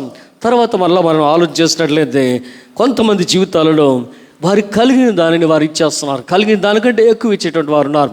దానిని ఒకవేళ రేపు ఆదివారం మరలా చదువుకుంటామేమో. లోక సువార్త 21వ అధ్యాయంలో సువార్త పాఠంలో చూడండి, అక్కడ భేద వివరాలకు వచ్చి దేవుడు మాట్లాడుతున్నాడు, యేసయ్య మాట్లాడుతున్నాడు. అక్కడ కానుకలు పెట్టి దగ్గర కూర్చుని అంటాడు, ఇదిగో ఇక్కడ వేసిన వారందరికంటే కూడా ఈమె ఎక్కువ వేసింది అంటాడంట. ఈమె 2వ వచనం, ఈ భేద విధవరాలు మీ అందరికంటే ఎక్కువ వేసింది. 10,000 వేసిన వాళ్ళు అనుకోవచ్చు, అరే ఈ అమ్మాయి ఎంత వేసి ఉంటుంది, నాకంటే ఎక్కువ వేసి ఉంటుందా? 20,000 వేసిన వాళ్ళు అనుకోవచ్చు, ఈ అమ్మాయి ఎక్కువ ఎంత వేసి ఉంటుంది, నాకంటే ఎక్కువ వేసి ఉంటుందా? మీ అందరికంటే ఎక్కువ వేసింది. వాట్ ఎవర్ షీ హ్యాస్, ఆమె ఏమి కలిగి ఉన్నదో దాన్ని అంతటి కూడా వేసేసింది. 1,00,000 నవలాలు వేయగలమా? 10 లక్షల నవలాలు వేయగలమా? అయ్యా this is my total amount, నా దగ్గర 10 లక్షలు నేను ఇచ్చేస్తాను దేవుని సన్నిధికి అనేటువంటి వారు ఉంటామా? కొంత అయినా సరే మన దగ్గర దాచుకుంటాం కదా. కొంత దేవునికి ఇస్తాం, కొంత దాచుకుంటాం.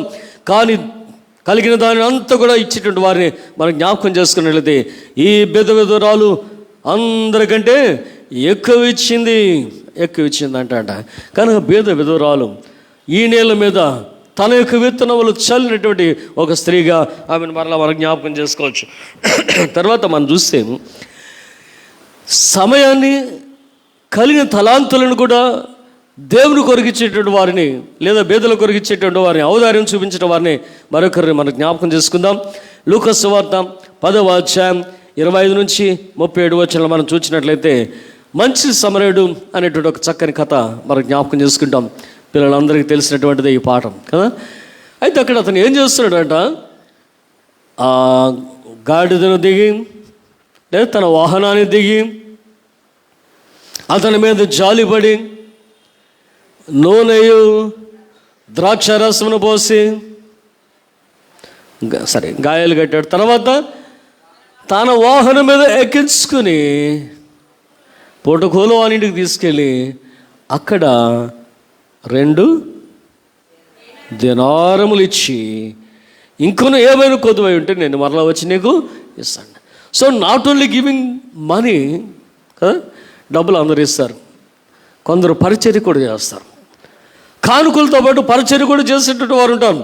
దానికి గొప్ప ఉదాహరణ ద గుడ్ సమరిటన్, మంచి సమరయుడు. ఏం చేస్తున్నాడంట, నా దారిని నేను వెళ్ళిపోవాలి. టుడే మనం చూడండి ఎంత బిజీగా పీపుల్ వెళ్ళిపోతున్నారు. ఒక్క క్షణం ఆగిపోతే ఏమైనా కోట్లు పోతాయా? నువ్వేమైనా పెద్ద బిజినెస్ మ్యాన్వా, అంబారీవా? ఎంత స్పీడ్ వెళ్ళిపోతూ ఉంటారు. ఒక్క నిమిషం కూడా ఆగరు, ఒక్క సెకండ్ ఆగటానికి ఇష్టపడలేదు మనుషులు.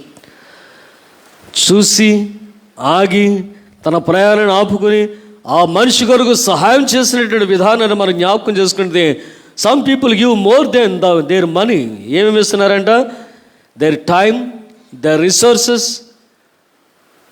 ఇంకా మనం జ్ఞాపకం చేసుకుంటే ఇది ఏమిటంటాడు, oil and wine, they are the refreshing things, సంతోషపరిచేవి. ద్రాక్షారసం కానీ నూనె కానీ మనిషి యొక్క దేహాన్ని, మనస్సును సంతృప్తిపరిచి.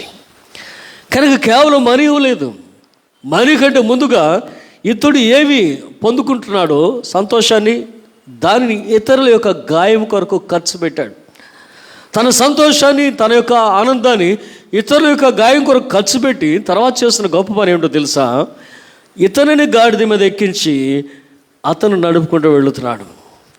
అతను నడుస్తూ వెళుతున్నాడు. నేను కదా గాడిద మీద వెళ్ళాల్సినండి, నేను కదా వెళ్ళాల్సినండి. మనమైతే అదే వచ్చి నేను కదా వెళ్ళాల్సినండి, సర్లే ఇదిగో ఈ 10 రూపాయలు ఉంచుకో అని మన బరి మీద మనం వెళ్ళిపోతాం. ఇక్కడ అతను చేసిన పని ఏంటో తెలుసా, ఈ దెబ్బతిన్న వాడిని, కొన ఊపిరి మీద ఉన్న వాడిని తన గాడిద మీద ఎక్కించుకుని తాను నడుస్తూ అతను తీసుకుని వెళ్ళేటువంటి స్థితిని అక్కడ మరల మనం జ్ఞాపకం చేసుకోవచ్చు.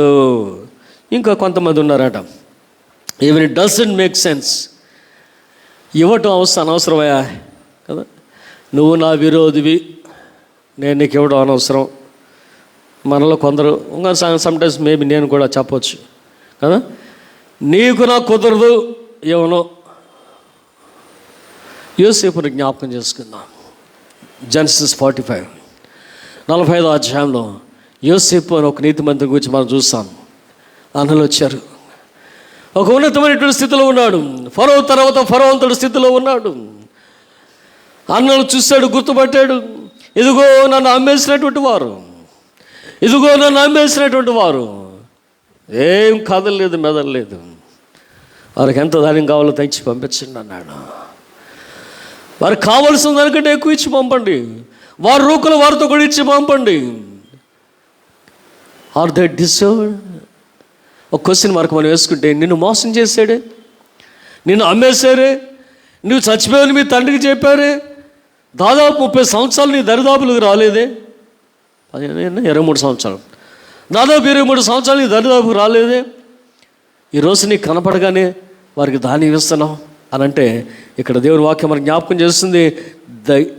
Even though it doesn't make sense, ఏం లేదు. When logic would tell them not to do.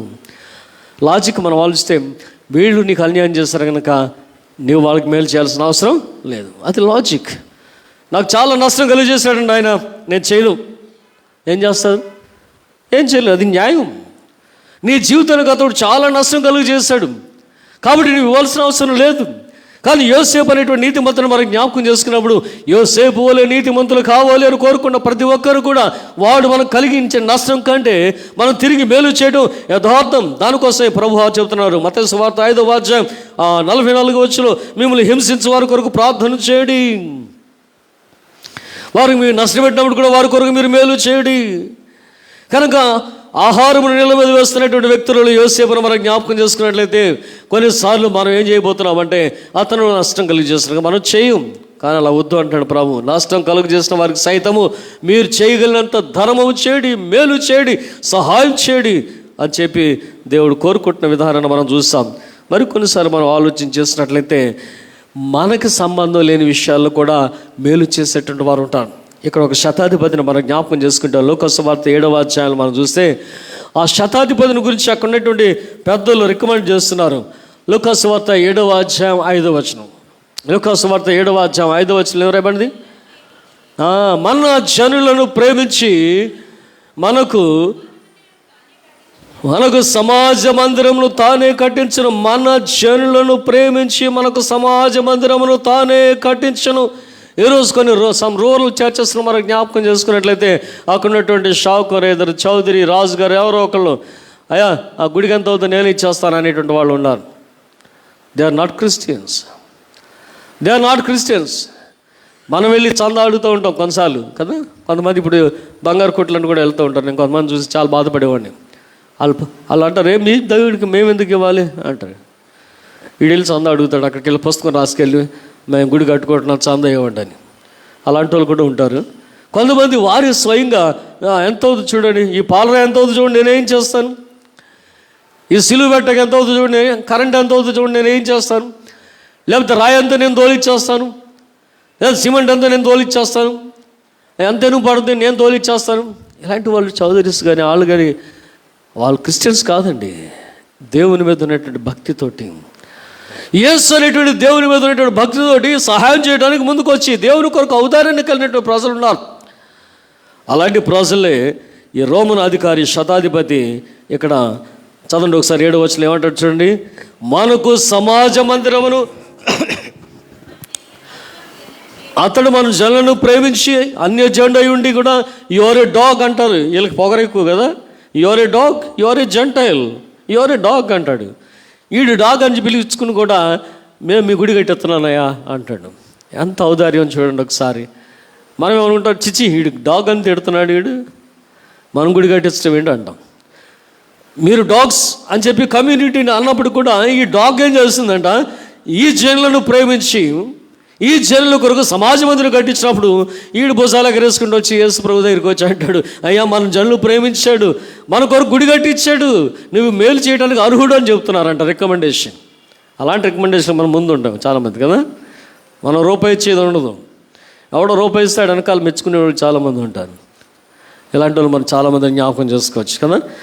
మనకు సమాజ మందిరమును తానే కట్టించాను. సో ఎవరు వీరంటే the people give even to others who differ with religious practices. మత సంబంధమైన విధానాల్లో తేడాలు ఉన్నప్పుడు కూడా దేవుని ప్రజలను ప్రేమించేటువంటి వారు ఉన్నారు. వారి యొక్క ఔదార్యాన్ని మనం జ్ఞాపకం చేసుకోవాలా. వారి యొక్క ఔదార్యం అన్నటికీ కూడా కించపరచబడదు, తగిన ఫలమును వారు పొందుకోబోతున్నారు. ఇంకా మరి జ్ఞాపకం చేసుకున్నట్లయితే దేవునికి ఇచ్చేటువంటి వారిలో ఇది అసాధ్యం అన్న దానిని సాధ్యం చేయడానికి ఇచ్చినటువంటి వారు ఉన్నారు. ఇది అసాధ్యము అని చెబుతున్నప్పుడు సాధ్యపరిచిన వారు ఉన్నారు. వారిలో ఆ 5 రొట్టెలు 2 చిన్న చేపలు ఇచ్చినటువంటి వాడిని జ్ఞాపకం చేసుకుంటాం. ఇంతమందికి మేము ఎక్కడ పెడతాం అన్నాడు కదా. శిష్యులను పిలిచారు, మీరు వెళ్ళి వారికి భోజనం పెట్టండి అన్నారు ప్రభువారు. అయ్యా 200 దేనారాలు పెట్టుకొని తెచ్చినప్పుడు కూడా ఇంతమందికి మనం భోజనం పెట్టలేం. కొంచెం పెట్టడానికి కూడా 200 దేనారాలు చాలు. అందులో ఇది అరణ్య ప్రదేశం, ఎక్కడికి వెళ్తామంటావు అనేటువంటి వారి సమాధానాన్ని సాధ్యపరిచినటువంటి యవనస్తుడు చిన్న బిడ్డను మనం జ్ఞాపకం చేసుకుంటాం. చదవండి ఒకసారి మత్తయి సువార్త 14వ అధ్యాయం. ఆ 5 రొట్టెలు 2 చిన్న చేపలు అతడు ఇవ్వగా ప్రభువారు వాటిని ఆశీర్వదించి విరిచి వడ్డించినప్పుడు ఎంతమంది తిన్నారట? స్త్రీలను పిల్లలను కాక తినిన వారు ఇంచుమించు 5,000 మంది పురుషులు. 21వ వచనం, 5,000 మంది పురుషులు. అసాధ్యాన్ని సాధ్యం చేయడానికి ఇస్తున్నటువంటి ఔదార్యాన్ని ఇక్కడ మరల మనం జ్ఞాపకం చేసుకోవచ్చు. మరి కొన్నిసార్లు కొంతమంది జీవితాలు మార్చబడతాయి. ఆ కొంతమంది జీవితాలు మార్చబడినప్పుడు వారు మార్చబడిన జీవితానికి ప్రతిఫలంగా దేవునికి ఇచ్చేటువంటి కానుకలు మనం జ్ఞాపకం చేసుకోవచ్చు. వారిలో జక్కయ్య అనేటువంటి మనిషిని మరొకసారి చూద్దాం. లూకా సువార్త 19వ అధ్యాయం 8వ వచనం దగ్గర మనం చూస్తే, they are the by product of their personal transformation. దేవుడు మేలు చేశాడు, నా జీవితం మార్చబడింది కనుక ఇదిగో దేవుడికి నేను ఇస్తున్న కానుక. ఎవరు చెప్పారు ఇమ్మని? జక్కయ్య, నువ్వు రక్షించబడ్డావు కనుక ఇదిగో నీ దశమభాగం నా సన్నిధికి పంపించు. నేటి ప్రసంగంలో చాలా అలే ఉంటాయి కదండి. ఇదిగో నువ్వు మేలు పొందుకున్నావు కానీ నేను నీకు బాప్తిసం ఇచ్చాను కానీ నేను నీ తండ్రిని, నీ దశమభాగం నా దగ్గరికి పంపించు. నేను నీ కాలు గడికి పాదశుద్ధి చేసి నీ కమీరని ఇచ్చాను కనుక నీ దశమభాగం నా దగ్గరికి పంపించు. నువ్వు చచ్చేదాకా నీ సంపాదన అంతా నాకే దశమభాగం పంపించు. ఎంతమంది ఉన్నారు ఇలాంటి వాళ్ళు? బహుళ ఎంతమంది ఉన్నారు. నువ్వు అడగకూడదయ్యా, నువ్వు అడగకూడదు. There should be a transformation, there should be change in the life of that person. వాడంతటా వాడు తీసుకొచ్చి వాళ్ళ దేవుని సన్నిధికి, వాళ్ళంతా వాళ్ళు తీసుకొచ్చి వాళ్ళ దేవుని సన్నిధికి, ఇదిగో దేవుని వాక్యం మేము విన్నాం, దేవుని వాక్యం ద్వారా మేము మేలు పొందుకున్నాం, ఇదిగో దేవుని సన్నిధికి మేము ఇది ఇస్తున్నాం. వాళ్ళంతా వాళ్ళు తీసుకుని రావాలి. అదే జక్కయ్య జీవితంలో జరిగేది. 8వ వచనం మరలా చదువు ఒకసారి. నా ఆస్తిలో సగం పేదలకు ఇచ్చున్నాం. ఎంతకాలం కక్కుర్తిపడి సంపాదించుకున్నాడో మనకు తెలియదు, కానీ దేవుడు పట్టుకున్నాడు. మార్పు రాగానే మారు మనసు పొందిన హృదయంతో ఇదిగో ఇస్తున్నటువంటి వాగ్దానం చూద్దాం ఒకసారి. చదవండి ఒకసారి. ఇదిగో ప్రభువా, నా ఆస్తిలో సగం పేదలకు ఇస్తున్నాను. నేను అవినీతినను ఆ న్యాయంగా తీసుకుని ఉంటే తీసుకున్నది 4 అంతలు చెల్లిస్తే నీకేముంటుంది? ఇంకా ఉన్న దాంట్లో సగం ఇచ్చేసావు, తీసుకున్నది 4 రెట్లు ఇచ్చేస్తాను, ఇంకా నీకేముంటుంది? That is the transformation. That is the transformation. మార్పు చెందినటువంటి స్థితి ఏంటంటే that is the by product of their personal transformation. జీవితం మార్చబడి ద్వారా తనకు కలిగినదంతా కూడా ఇచ్చేస్తున్నాడు. In another way we can say, కలిగినదంతా కూడా ఇస్తున్నాడు. సగం తీసి బేదలకు ఇచ్చి 4 వంతులు వాళ్ళందరికీ ఇచ్చేస్తే జీవితకాలంలో 100 తీసుకున్నాడు, 200 తీసుకున్నాడు, 400 తీసుకున్నాడు, 4 రెట్లు తీసుకుంటే వెళ్ళిపోతూ ఉంటే నీ దగ్గర ఏముంటుంది అంటే ఇక నాకేం అక్కర్లేదు, ఇక నాకేం అక్కర్లేదు. జీవితంలో మార్చబడిన వారు చేసేటువంటి గొప్ప పనిగా దాన్ని మళ్ళీ మనం చూస్తాం. తర్వాత చివరి మాట మనం చూసి ముగించుకుందాం. దే గివ్ దేర్ కానీ అదర్స్ విల్ నాట్. కొంతమంది ఇష్టపడరు కదండి, ఎన్నిసార్లు చెప్పిన ఇవ్వడానికి ఇష్టపడరు, కానీ కొంతమంది ముందుకు వస్తారు. దానిని పౌలు భక్తుడు మెచ్చుకుంటాడు. ఫిలిప్పీయులకు రాయబడిన పత్రిక 4వ అధ్యాయం 15-16 వచనం మనం చూస్తే, నేను వచ్చి సువార్త ప్రకటిస్తున్నటువంటి కాలంలో ఓ సంఘమా, మీరు తప్ప ఏ సంఘం వారు పాలిభాగస్తులు కాలేదు. నేను మాసిదోనియాలో వచ్చి మీ మధ్య సువార్త ప్రకటిస్తున్నటువంటి కాలంలో ఎవరు కూడా నాకు సహాయం చేయలేదు అంటున్నాడు పౌలు గారు. అరే, దెర్ ఇస్ ఎ నీడ్. పరిచర్య ధర్మ జరుగుతుంది, పరిశుద్ధుల సహవాసం కొరకు మనం కానుకలు ఇవ్వాలి, సంఘాలన్నిటికి తెలిసినటువంటి సత్యమే, కానీ ఎవరు ఇవ్వలేదట, ఎవరు కూడా ఇవ్వలేదు. దానిని అక్కడ మెచ్చుకుంటున్నాడు. చూడండి, చదవండి 15 వచనం. ఫిలిప్పీయులారా, సువార్తను నేను బోధింపను ఆరంభించినప్పుడు, మాసిదోనియా వచ్చినప్పుడు మీరు హెచ్చు పుచ్చుకునే విషయాల్లో మీరు తప్ప ఏ సంఘం వారు కూడా నాకు సహాయం చేయలేదు. సో ఎవరు అనుకున్న చోట కొంతమంది ఇచ్చేవారు ఉంటారట. ఇక్కడ ఏం పని జరుగుతుందండి, ఇక్కడ మనం చేస్తే ఏం రాదండి అన్న స్థలంలో అనేక మంది తెలియని వారు తీసుకొచ్చి ఇచ్చేటువంటి వారు ఉంటారు.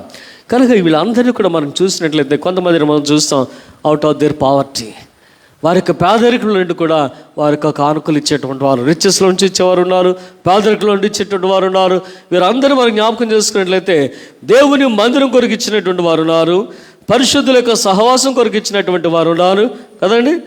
దేవుని సన్నిధిలో కలిగిన దాన్ని అంతటిని కూడా ఇచ్చినటువంటి వారు ఉన్నారు, మనుషులకు సహాయం చేసినటువంటి వారు ఉన్నారు, శత్రువులుగా ఉన్నటువంటి సహోదరులకు సహాయం చేసినటువంటి వారు ఉన్నారు, అన్యజనులుగా ఉండి దేవుని సంఘం కొరకు సహాయం చేసినటువంటి వారు ఉన్నారు. ఇది అసాధ్యం అనుకున్న స్థలంలో ఇచ్చి దేవునికి కానుకిచ్చి సాధ్యాన్ని చేసి 5,000 మంది తినగా 12 గంపలు ఎత్తట్టుగా ఆ కానుకలు ఇచ్చినటువంటి వారు మనం జ్ఞాపకం చేసుకున్నాం. దేవుని స్వార్థ విని మార్పు పొంది జీవితం అంతా కూడా ఖర్చు పెట్టేసినటువంటి జకే లాంటి వారిని మనం జ్ఞాపకం చేసుకుంటున్నాం. ప్రియ దేవుని సంఘమా, రేపటి ఆదివారం నాడు 25వ కోత పండుగను జ్ఞాపకం చేసుకునేటువంటి ఆల్ సెయింట్స్ సంఘం ఇప్పటి వరకు మీరు చాలా చాలా చాలా ఇచ్చారు. Every year what we think being pastor and the parish committee మేమేమనుకుంటామంటే ఈ సంవత్సరం 1,00,000 వచ్చింది కనుక రేపు 1,25,000 వస్తే చాలు, అట్లీస్ట్ 10,000 పెరిగితే చాలు అనుకుంటాం. ఈ సంవత్సరం 2,00,000 వచ్చింది కనుక రేపు 2,25,000 వస్తే చాలు. సో మీ బిగినింగ్ 25 సంవత్సరాల క్రితం వాట్ ఈస్ యువర్ ఇన్కమ్, కోత పండుగ ఇన్కమ్ ఒకసారి మీరు మరలా జ్ఞాపకం చేసుకోండి. ఆ రోజుల్లో ఉన్నవారు ఎవరు ఉంటే what was the harvest festival offering of 1996, ఆ రోజు ఎంత, ఈ రోజు ఎంత, ఎన్ని రెట్లు సంఘం అభివృద్ధి చెందింది, ఎన్ని రెట్లు మీరు కానుకలు ఇచ్చారు. Women fellowship are witness for one family 10,000, next 20,000, next 30,000, next 40,000, next 50,000. How that family is giving every year 10,000 increasing. All the women fellowship know that family. ఎలా ఇస్తున్నారు? వాళ్ళు 10,000 ఇస్తే రేపు 11,000 ఇవ్వచ్చు కదా, ఇంకో 10,000 పెంచాల్సిన అవసరం లేదే. ఈ ఏడు 20 ఇస్తే నెక్స్ట్ 30 ఇవ్వాల్సిన అవసరం లేదే, నెక్స్ట్ 40 ఇవ్వాల్సిన అవసరం లేదే, ఆ నెక్స్ట్ 50 ఇవ్వాల్సిన అవసరం లేదే. ఎలా వాళ్ళు ఇచ్చుకుంటూ వెళ్తున్నారు? ఎందుకు వాళ్ళు ఇచ్చుకుంటూ వెళ్తున్నారు అనంటే దేవుని సన్నిధిలో మనం ధనాన్ని దాచుకుంటున్నాం, దేవుని ఎదుట మనం ధనాన్ని దాచుకుంటున్నాం పరిశుద్ధులుగా ఉండటానికి. అసలు మనం ఎందుకు ఇవ్వాలి దేవుని సన్నిధికి? మళ్ళీ వెనక్కొచ్చేద్దాం. పాతనమైపోయినటువంటి మానవ జీవితంలో కదా, పాతనమైనటువంటి మానవ జీవితంలో ఈ ముళ్ళ పొదలు గచ్చ పొదలు తప్ప నీకు భూమి ఫలిస్తుందని చెప్పినటువంటి దేవుడు భూమిని శపించినప్పటికీ మానవుడు విమోచించాను కనుక భూమిని కూడా విమోచించుకొని ఇదిగో నీకు తిరిగి ఫలములు ఇస్తున్నావు. ఈ రోజున తినుచున్నటువంటి ఆహారం అంతా కూడా శపించబడిన తిరిగి దీవించబడినటువంటి స్థితిలో నీవు తింటున్నటువంటి ఆహారమే. నీ కొరకు భూమి శపించబడినప్పటికీ ఈ రోజున ఫలిస్తుంది, నీ కొరకు శపించబడినప్పటికీ ఆ యొక్క వనరులు ఇస్తుంది. నీవు మంచి ఉద్యోగాల్లో ఉన్నావు, మంచి జీవన విధానంలో ఉన్నావు. వీటన్నిటికంటే మించి దేవుడు విస్తారమైనటువంటి పాపములు క్షమించాడు. That what we are going to see from our gospel lesson, today's gospel lesson, that is from Mark's 18th chapter, మత్తయి సువార్త కదా, మత్తయి సువార్త 18వ అధ్యాయం. ఒకసారి మరలా చూసి 10 నిమిషాలు నేను ముగించేస్తాను. ఆ యజమాని అడిగాడంట, నువ్వు ఎంత వచ్చానో అని అంటే 10,000 తలాంతులు. అంతేనా? చదవండి ఒకసారి, నేను మర్చిపోయాను మరలా. మార్క్స్ సువార్త 18వ అధ్యాయం. ఎన్ని తలాంతులు వచ్చి ఉన్నాడు? 10,000 తలాంతులు, 10,000 తలాంతులు. ఆ మాస్టర్ 27 వచ్చింది చూడండి. The servants master took pity on him and cancel the debt and let him go.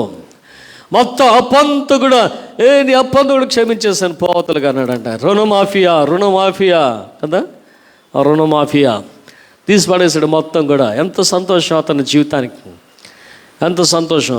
What is the talent అంటే ఎంత ఒకసారి చూద్దాం. 2వ సమయాలు చూద్దాం ఒకసారి. 2వ సమయాలు 12:30.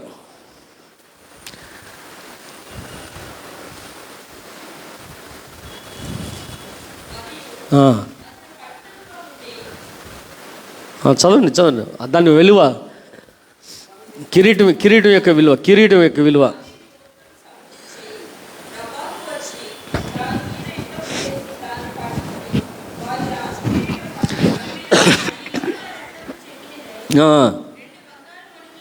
2 బంగారు మనుగులంతా, 2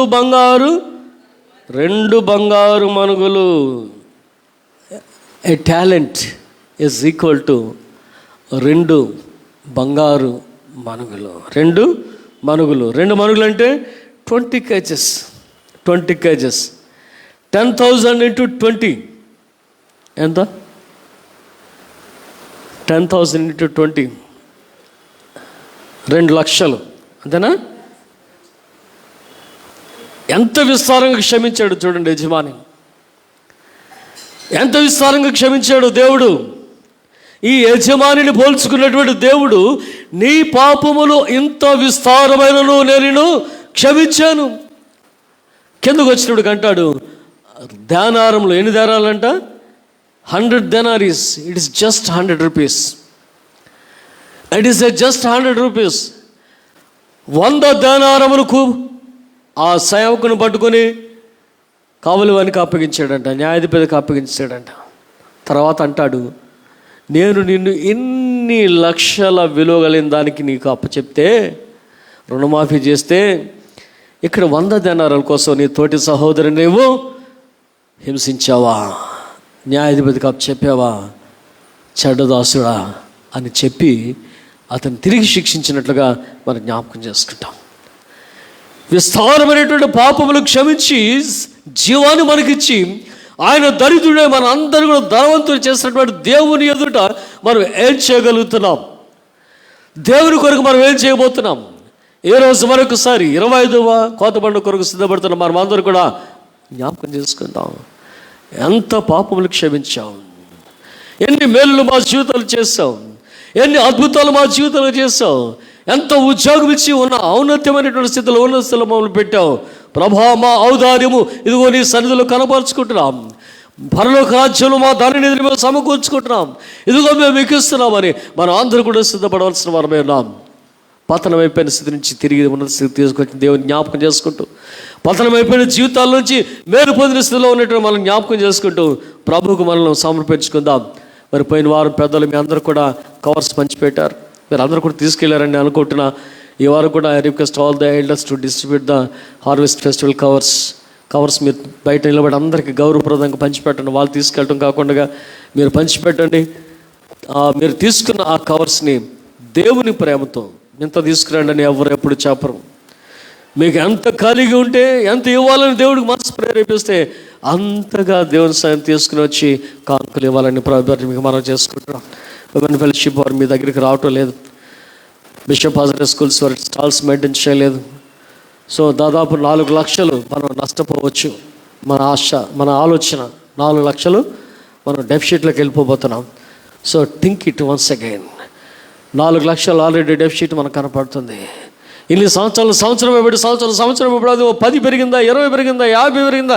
ఈ సంవత్సరం మనకు 1,00,000 వచ్చింది, మనకి 10 వస్తే తర్వాత 11 లక్షలు వచ్చినాయి, 12 లక్షలు వచ్చినాయి అని పెంచుకుంటూ వచ్చినటువంటి మనం today we are going to be in deficit of 4 lakhs రఫ్లీ. కనుక దీనిని ఎలా మనం పూరించగలం? ఎలాగో దేవుని సన్నిధికి సహాయం చేయగలం? ఎలాగో మన ఔదార్యాన్ని పెంచుకోగలం? ఎలాగో మన సంఘం యొక్క దీవెన పెంచగలం? సంఘం యొక్క కానుకలు పెంచగలం అనేటువంటిది మనసును కలిగిన వారమై దేవుడు మనం క్షమించినటువంటి విస్తారమైన స్థితిని మనం జ్ఞాపకం చేసుకున్నాం. ఇదిగో దేవుని సన్నిధిలో వెదజల్లినటువంటి అనేక మందిని ఉదయకాల సమయంలో మనం జ్ఞాపకం చేసుకున్నాం. అలాగే మరొక సంవత్సర కాలంలో మన కానుకలు దేవుని సమర్పించుకుని దేవుని యొక్క సంపూర్ణ దేవుని మనం పొందుకున్న వారమే, పరలోకంలో మన ధననిధిని హెచ్చించుకున్న వారమే. దేవునితో కూడా యుగయుగం నుండి లాగిన దేవుని కృప మన అందరికీ తోడై ఉండును గాక. ఆమేన్. చిన్న ప్రార్థన చేసుకుందాం. అందరు కళ్ళు మూసుకోండి. పరిశుద్ధుడైన మా దేవా, ఎదుగో ఈ ఉదయకాల స్థుతులు మీ పాదములు సమర్పించుకుంటాం ప్రభా. తిరిగి మీరు సమర్థించి పోషించినటువంటి అనేక మందిని మేము జ్ఞాపకం చేసుకుంటాం. ఎదుగో మీ కొరకు ఆహారం నీళ్ళ మీద వేసిన అనేక మందిని మేము జ్ఞాపకం చేసుకున్నాం. ఎందుకు మేము ఇవ్వాలి అనంటే, తిరిగి ఆశీర్వించినటువంటి దేవుడు నీవు, 100 భూఫలములు సాకిచ్చినటువంటి దేవుడు నీవు. ఇవో మా జీవితాలు ఎన్నో అద్భుతాలు చేశారు, ఎన్నో దీవెనలు ఇచ్చారు, ఎన్నో ఉన్నత స్థితులు ఇచ్చారు. వాటన్నిటి మించి మా విస్తారమైనటువంటి పాపములు క్షమించి నీ బిడ్డలుగా మమ్మల్ని అంగీకరించారు. అందుకొరకు మేమందరూ కూడా నీ సన్నిధికి కానుకలు ఇవ్వాల్సిన వారమే. ఓ ప్రభా, తిరిగి మా సంవత్సరం కానుకలు సమర్పించుకునేటువంటి కాలం సమీపమైనట్టుగా మరుసటి వారం కొరకు మమ్మల్ని అందరినీ శారీరకంగా, మానసికంగా, ఆత్మీయంగా, ఆర్థికంగా ఆశీర్వదించమని వేడుకుంటున్నాం తండ్రి. ఓ నీ దయకు మమ్మల్ని అందరూ కూడా అప్పగించుకుంటున్నాం ప్రభా. మీరే ఘనతామహిమను పొందండి. ఇదిగో నాయన సంఘం లాక్డౌన్ వలన, నాయన ఆయా పరిస్థితుల వలన, కోవిడ్ వలన ఆర్థికంగా ఎంతో ఇబ్బంది పడుతున్నప్పుడు కూడా మేము ఎప్పుడు కూడా అది ఇవ్వండి ఇది ఇవ్వండి అని ప్రభా అడగలేదు. మీరే మీ ప్రజలు ప్రేరేపించారు. మీరే మీ ప్రజల ద్వారా కానుకలు ఇప్పించుకుంటూ వచ్చారు. ఈ యొక్క కోత పండుగ కూడా మీరే మీ ప్రజలు ప్రేరేపించున్నారు.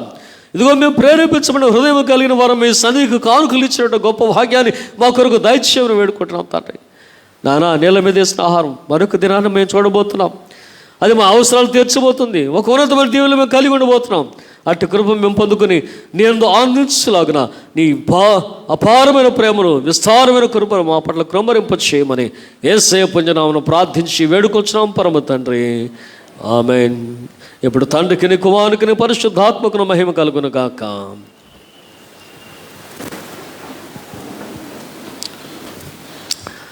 మనమందరము నిలిచి ఉండి నైసేవ స్తోత్రం అందరం కలిసి చెప్పుదాము. పరలోక భూలోకములకును దృశ్యాదృశ్యములైన అన్నిటికీ సృష్టికర్తయగు సర్వశక్తి గల తండ్రి అయిన ఒక్కడే దేవుని నమ్ముచున్నాను. దేవుని అద్వితీయ కుమారుడును ఒక్కడే ప్రభువునైన యేసుక్రీస్తును నమ్ముచున్నాను. ఆయన అన్ని లోకముల కన్నా ముందు తన తండ్రి నుండి జన్మించిన వాడును, దేవుని నుండి దేవుడును, వెలుగు నుండి వెలుగును, నిజమైన దేవుని నుండి నిజమైన దేవుడును, సృజింపబడక జన్మించిన వాడును, తండ్రితో ఏకత్వం గలవాడునై ఉన్నాడు. సమస్తమును ఆయన మూలంగా కలిగెను. ఆయన మనుషులమైన మన కొరకును, మన రక్షణ కొరకును పరలోకం నుండి దిగివచ్చి పరిశుద్ధాత్మ వలన కన్యకు మరియందు శరీరధారి మనుషుడు ఆయను. ఆయన మన కొరకు పొంతి పిలాతు కాలం ముందు సిలువేయబడిను. ఆయన బాధపడి పాతి పెట్టబడిను. లేఖనముల ప్రకారం 3వ దినము తిరిగి లేచి పరలోకముకెక్కి తండ్రి కుడి చేతిని వైపున కూర్చుండి ఉన్నాడు. ఆయన సజీవులకును మృతులకును తీర్పు తెచ్చుటకు మహిమతో తిరిగి వచ్చును. ఆయన రాజ్యములకు అంతం లేదు. పరిశుద్ధాత్మను నమ్ముచున్నాను. ఆయన ప్రభువును జయముచ్చువాడను, తండ్రి నుండి కుమారు నుండి బయలుదేరి వాడను, తండ్రితోనూ కుమారునితోనూ కూడా ఆరాధింపబడి మహిమ పొందువాడను, ప్రవక్తల ద్వారా పలికిన వాడునై ఉన్నాడు. మరియు సార్వత్రికమును అపోస్తులకములైన ఒకటే పరిశుద్ధ సంఘమును నమ్ముచున్నాను. పాప విమోచన కొరకైన ఒకటే బాప్తిసం ఒప్పుకొంచున్నాను. మృతుల పునరుద్ధానం కొరకును రాబో యుగం యొక్క జీవము కొరకును ఎదురు చూచుచున్నాను. ఆమేన్. దయచేసి కూర్చో.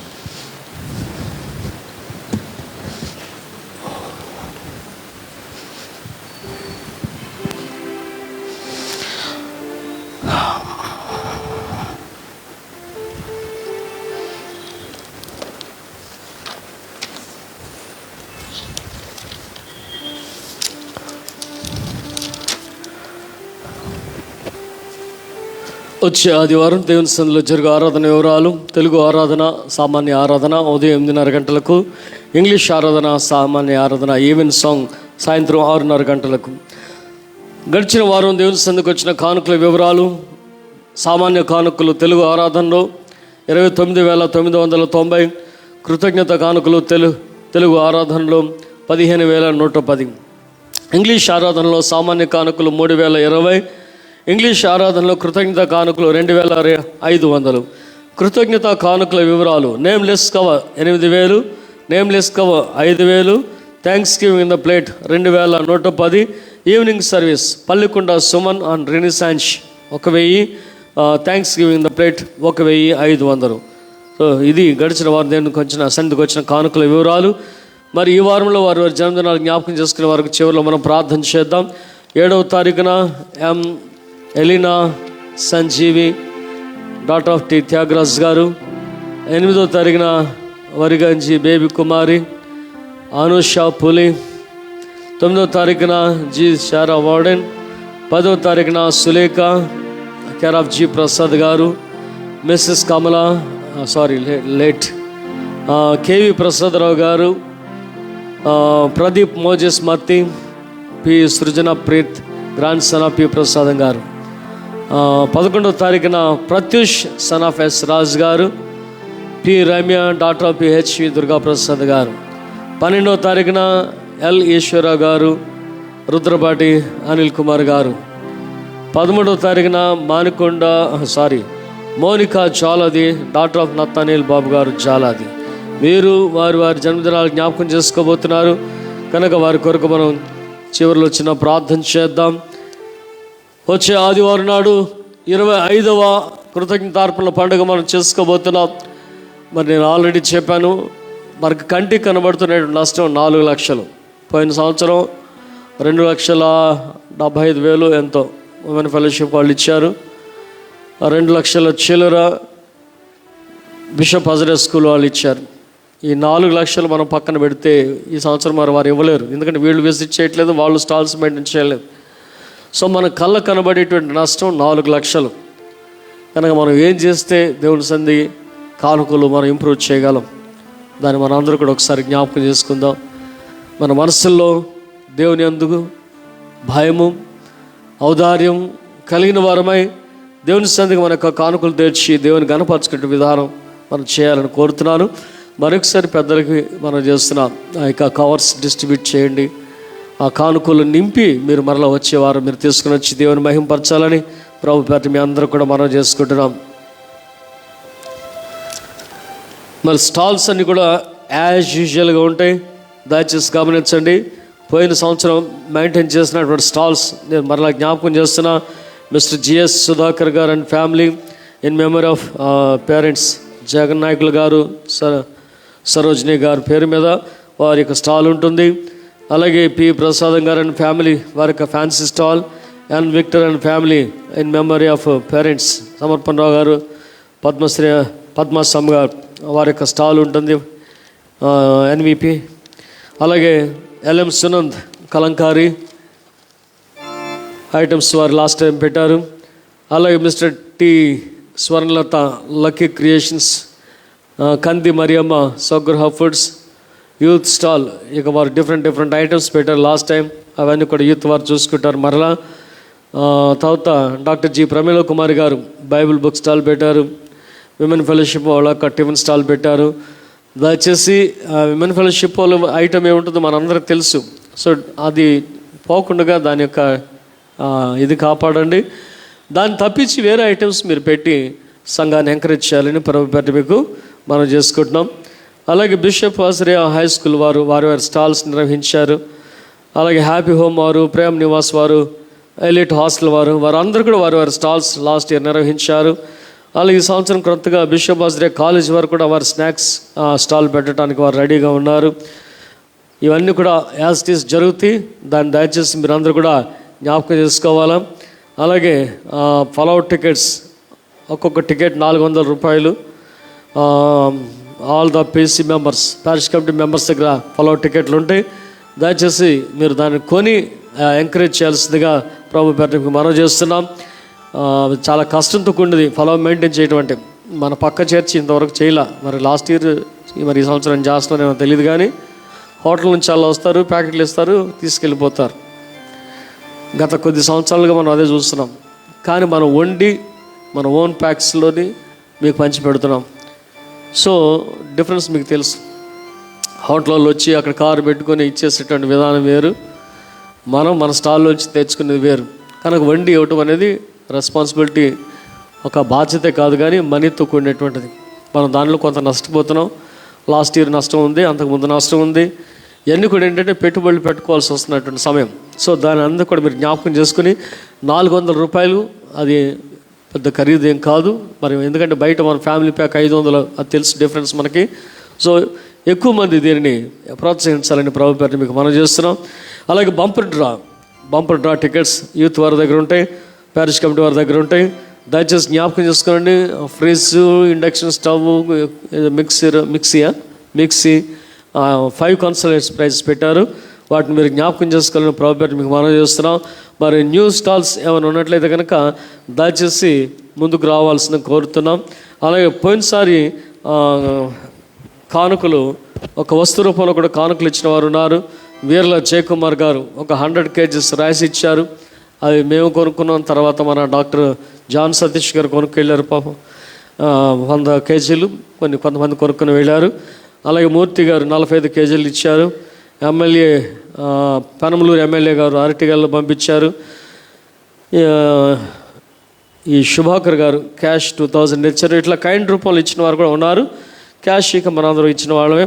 కానీ ఇవన్నీ కూడా జ్ఞాపకం చేసుకుని మరలా యథావిధిగా కార్యక్రమాలన్నీ జరిగించాలని ప్రభుత్వాన్ని మీకు మనం చేస్తున్నాం. అలాగే డెకరేషన్ విషయానికి వచ్చేటప్పటికి మరి ప్రసాద్ గారి ఫ్యామిలీ మరి ఈ సంవత్సరం కూడా ముందుకు వచ్చారు. అందుని బట్టి దానికి వందనాలు తెలియజేసుకుంటూ ఆ డెకరేషన్ కొరకు కూడా మనందరం ప్రార్థన చేద్దాం. అలాగే మన గెస్ట్ స్పీకర్గా మన బిషప్ తండ్రి గారు రాబోతున్నారు, వారి కొరకు ప్రార్థన చేద్దాం.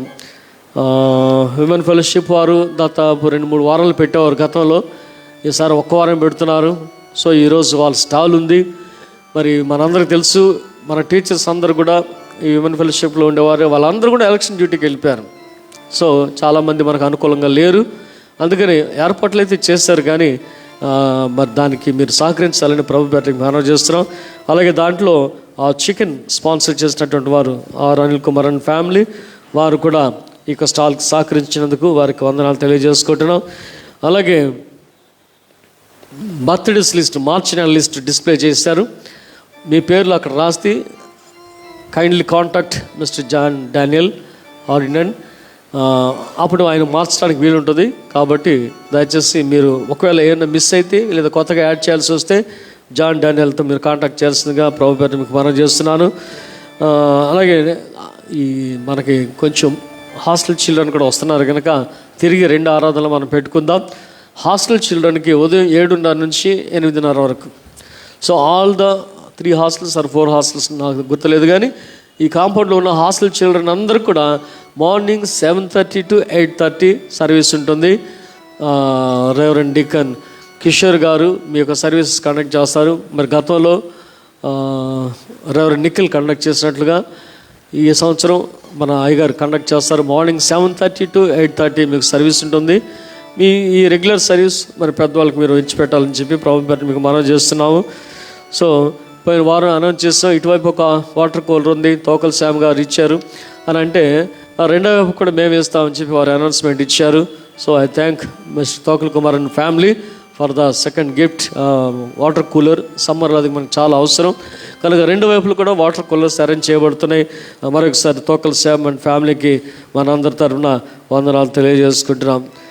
ఒక విచారకరమైనటువంటి మాట ఏమిటంటే, మన సంఘ సభ్యులు మిస్టర్ పి జాన్ రాజ్ గారి యొక్క తల్లి కే మెర్సీ గారు, వైఫ్ ఆఫ్ పిఎస్ఎస్ కుమార్ గారు, వారు head of the department English Nobel కాలేజీలో పనిచేశారు. వారి యొక్క వైఫ్. ఇంకా ముందుకు వెళ్ళాలంటే పిఎస్ జాన్ గారి యొక్క కుటుంబం, the secretary of the diocese, farmer secretary of the diocese.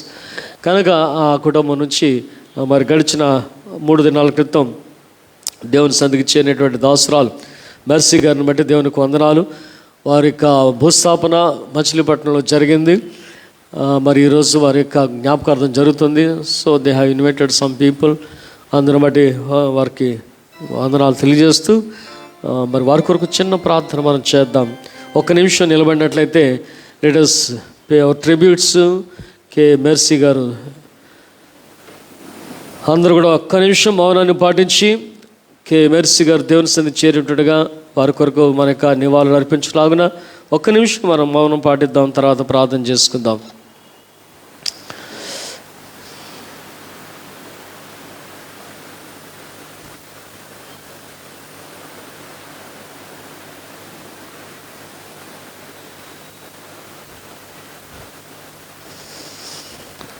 ప్రార్థన. జీవాధిపతిమైన మా దేవా, జీవమైనటువంటి దేవా, నీ జీవను మాకిచ్చి ఈ భూమి మీద జీవింపచేవారు మీరే. తిరిగి రమ్మని పిలిచి జీవాన్ని తిరిగి మీ సన్నిధికి చేర్చుకునేవారు మీరే. నాయన, మా ఆత్మలు మీ సన్నిధికి చేరుతున్న విధానాన్ని బట్టి వందనాలు. నాయన, పరిశుద్ధుల ఆత్మలు మీతో ఉన్నవి, నీ అందు విశ్వాసం ఇచ్చిన వారి ఆత్మలు మీతో ఉన్నవి. మరొక కాలంలో నీ కుమార్తె మెర్సీ గారు తల్లి గర్భంలో రూపించబడి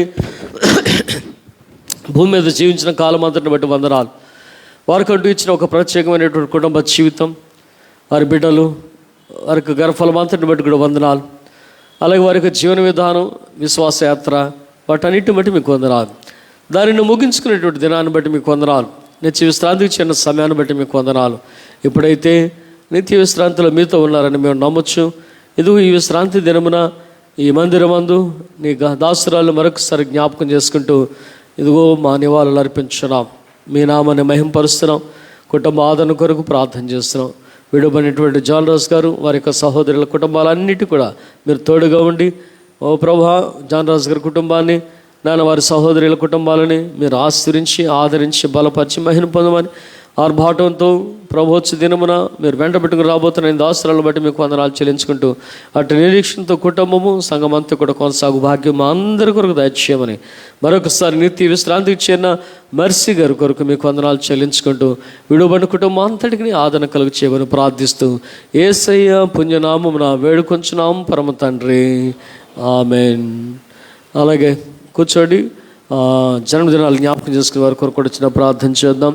అద్భుతకరుడు, ఆశ్చర్యకరుడు, పరలోకపు రాజు, పరిశుద్ధుడు, జీవమిచ్చువాడు, జీవాన్ని నడిపించినటువంటి వాడు, మమ్మల్ని అందరూ కూడా మరొక నూతన దినంలోకి, నూతన వారంలోనికి, నూతన నెలలోనికి నడిపించినటువంటి దేవా, ఈ 2వ నెల 21వ సంవత్సరంలో ఇదిగో నేను పుట్టినరోజులు జరుపుకుంటున్న బిడ్డలందరిని బట్టి కూడా మీకు వందనాలు. ప్రత్యేకంగా ఈ మొదటి వారంలో వారి జన్మదినాలు జ్ఞాపకం చేసుకున్న వారు అందరి కొరకు కూడా మీ సన్నిధిలో ప్రార్థన చేస్తున్నాం. దీవించండి, ఆశీర్వించండి, కృపలతో నింపండి, క్షేమం ఇవ్వండి, సమాధానం ఇవ్వండి, ఆయుష్కాలం ఇవ్వండి, సంతోష సమాధానంతో వరకు కూడా వ్యక్తిగత కుటుంబ జీవితాలు నడిపించండి.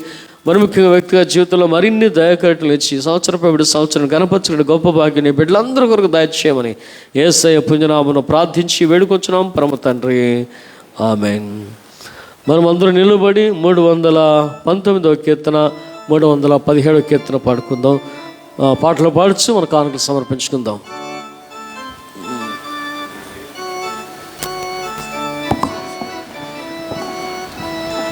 ఓకే.